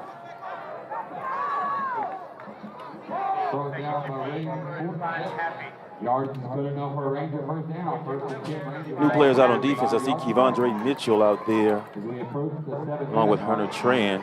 Jalen Augustine in? Could have sworn I saw his number. He's at the top. Actually, he's playing in the middle. Looked like he was. The turf must have got him. Ball carrier's tripped up. And we've said his name a lot tonight. Turf monster. That carry was by number 21, Jaden Truesdale.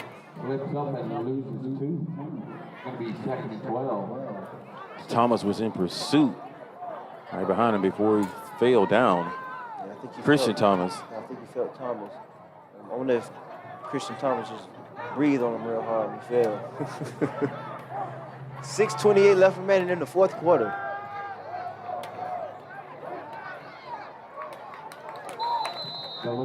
Pass is complete for the Rangers. It's 29 on the coverage. It's Raven Fontenette. Number 11 with the reception. Wilkinson. Schematics. I feel like they're picking on Fontenette over there because just in the short period he's been in the game, he's made 3 to 4 tackles already. Yeah. They're going to make you play the game just like everyone else. Oh, strong tackle, number 99, Alexander Prevost. He ran right into his arms and he took him down. Prevost is a defensive lineman, a junior defensive lineman. He's listed at 5'10", 270. So he made the ball carrier feel that tackle, Patrick. Yeah, I want to focus on that 270. He's the heaviest player on the team besides one of the offensive linemen. And he's listed at 320. Yeah, it's We Ravonte got some King. players with size. Tended to number 14, Gage Kimball.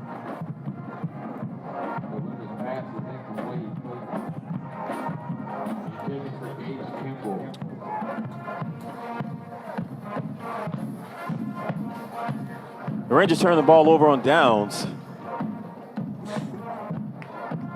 With 5:22 left in the fourth quarter. Scores 39 for the Titans and 8 for the Baytown Sterling Rangers. We'll take a quick commercial break. The Health Science course focuses on careers in planning, managing, and providing excellent health care. Call us today for more information. 984-4750. Back to action. Sanders takes a snap. Handoff is to 24, Sam. He is finally taken down by 59 for the Rangers. 59, that's going to be Giovanni Allegria. That was nice, Patrick. I like that one. Thank you. Focused on that one. And I saw number 74 stick his nose in there, Dylan Chavez Garza. And that brings up second down. To be second. Number 80 about in the 12. game for the Titans. Javen Hopper, you said? Javen Hopper. Okay. You said his name earlier. Yeah, he got in earlier. Cheney on the carry. Come on, Real. Cheney on the carry. Brought down by Aubrey Hudgens. Cheney on the carry. Seeing big number 70, Aubrey Hudgens at the bottom of the pile. I'm just gonna give that one to him, I'm sure. Usually at the bottom. Usually if you're at the bottom of the pile, you had some type of contact. I think you made the tackle. You were close to the ball. Yeah.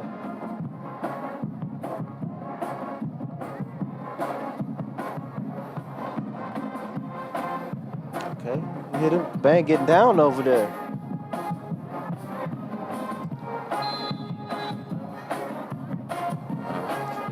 The play clock expired. That'll be a delay of game against the Titans. So I just got information. Cheney is 11 yards away from getting 200 yards for this game. Oh.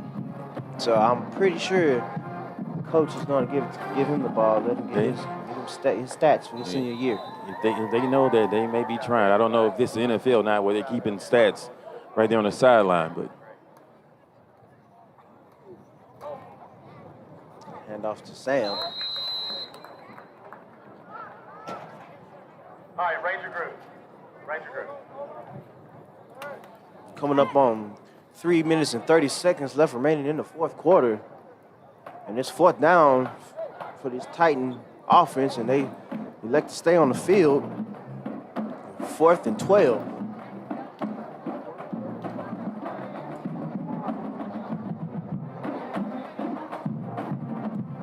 Rangers look like they're gonna blitz.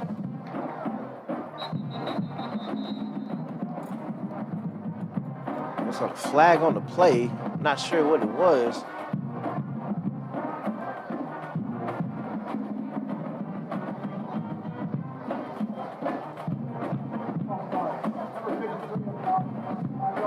False start. So it's gonna be Titans.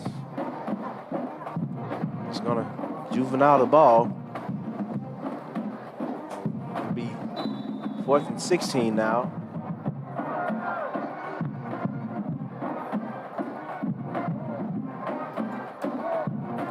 Sam in the backfield. 3 minutes left remaining in the fourth. 39-8.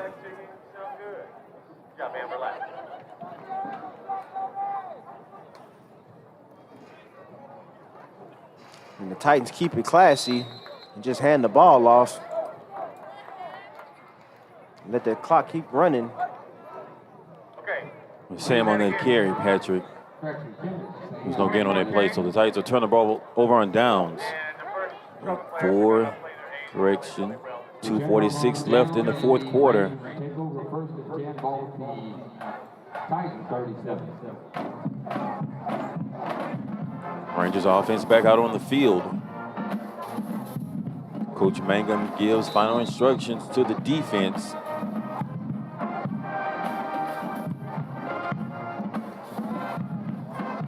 Oh, they tried to jump that route. This didn't work this time. Davenport closing extremely fast. Received by, or completed by number 4, Jason Snyder. Also in the game, go ahead. I'm sorry, Patrick. I was going to say it's 2:30 left remaining. You see Jaden Howard is checked into the game also for the Titans at linebacker along with Kevondre Mitchell.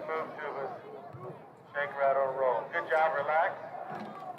Some players, get a go start. Percussion, let's play something. It's nice coverage by the defensive back, Malik Jones.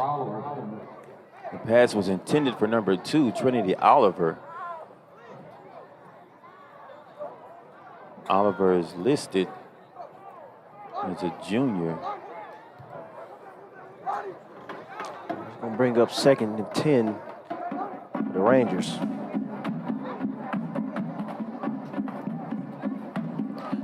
Pass was incomplete. Down the other way. Nice coverage on the play. That's number 29, Raven Fontenay. Getting some action over there on the outside. That was fine coverage by the defensive back. Yes, they're trying to score And I respect that out of this team. They're not just running the ball, trying to get the clock to run down to end the game. They're still trying to play competitive, put some points on the board. Exactly. For their team. Handoff in the backfield. Contact was made by Alexander Prevost. Handoff was number 8, Cedell Wright. It's finally taken down by number 23, Kevondre Mitchell, and for 22, Davenport.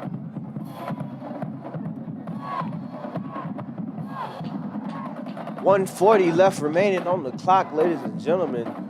And your Titans will be moving on to 8-0, 6-0 district play. The player of the game is going to be Brandon Cheney. Had an outstanding game tonight. The Titans in a blitz. Oh, great coverage. Way to play until the play is dead. Number 29, Raven Fontenette. The ball was caught over him, yes, but he noticed where the ball was and he took their hand in there, punched it out, no touchdown. They turned the ball over. That's a fine defensive play effort by Fontenette. The receiver actually caught the ball and he knocked it out like you said, Patrick. That's an outstanding job. That's great awareness as well. You know? Continue to play the game. That's right. Sometimes you'll see that out of a cornerback or a defensive back. If they know that they're most likely not going to catch the ball, they're waiting, and it's in their mind. It's like, all right, as soon as he catches the ball, I'm going to punch it out. And that looks exactly like what he did. They're waiting. They're punching, always punching at the ball. And what's that formation, DeMar? Victory formation. Victory formation, ladies and gentlemen. The clock is winding down. You're looking at 60 seconds left remaining. 23 carries for 189 yards. Brandon Cheney tonight. 1 touchdown. Receiving yards. He had a pretty good grip of receiving yards as well. Kneel down number 2. 18 yards. He had 18 yards receiving. Fine job. Seen by the Titans offense doing a good job. Last week they exploded for over 600 yards of offense. Sanders threw for over 300 yards and he ran over 100 yards. That's going to be the ball game, ladies and gentlemen. Teams are walking onto the field as 17 seconds left remaining. Titans took their final lead. Lamar, you got anything? That's it, Patrick. Once again, it's a good job by the Titans. Defense didn't give up a touchdown again tonight. This is what they do. Ladies and gentlemen, these 8 points came off of 2 field goals and a field goal return, 110 yards for 2 points. So that's okay, you know, and the players are showing their appreciation. They're good sportsmanship right now. That's what you like to see out of both teams. And both teams play hard. There's no malice behind each other, even with this outstanding win by your Titans. As they now move on to 8-0, 6-0 in district play. Like I said, next week there'll be a bye week, and then a week after that it'll be Friendswood. We might let the people know where we'll be. We'll be at home. It's official. That's the final score, 39 for the Titans and 8 for the Rangers. We'll be at home, not next week, week after next. Next week is Thanksgiving. Have a happy Thanksgiving, everyone. For the Port Arthur ISD, our Titan team, we'd like to wish everyone a safe trip home. Yes. Thank you for viewing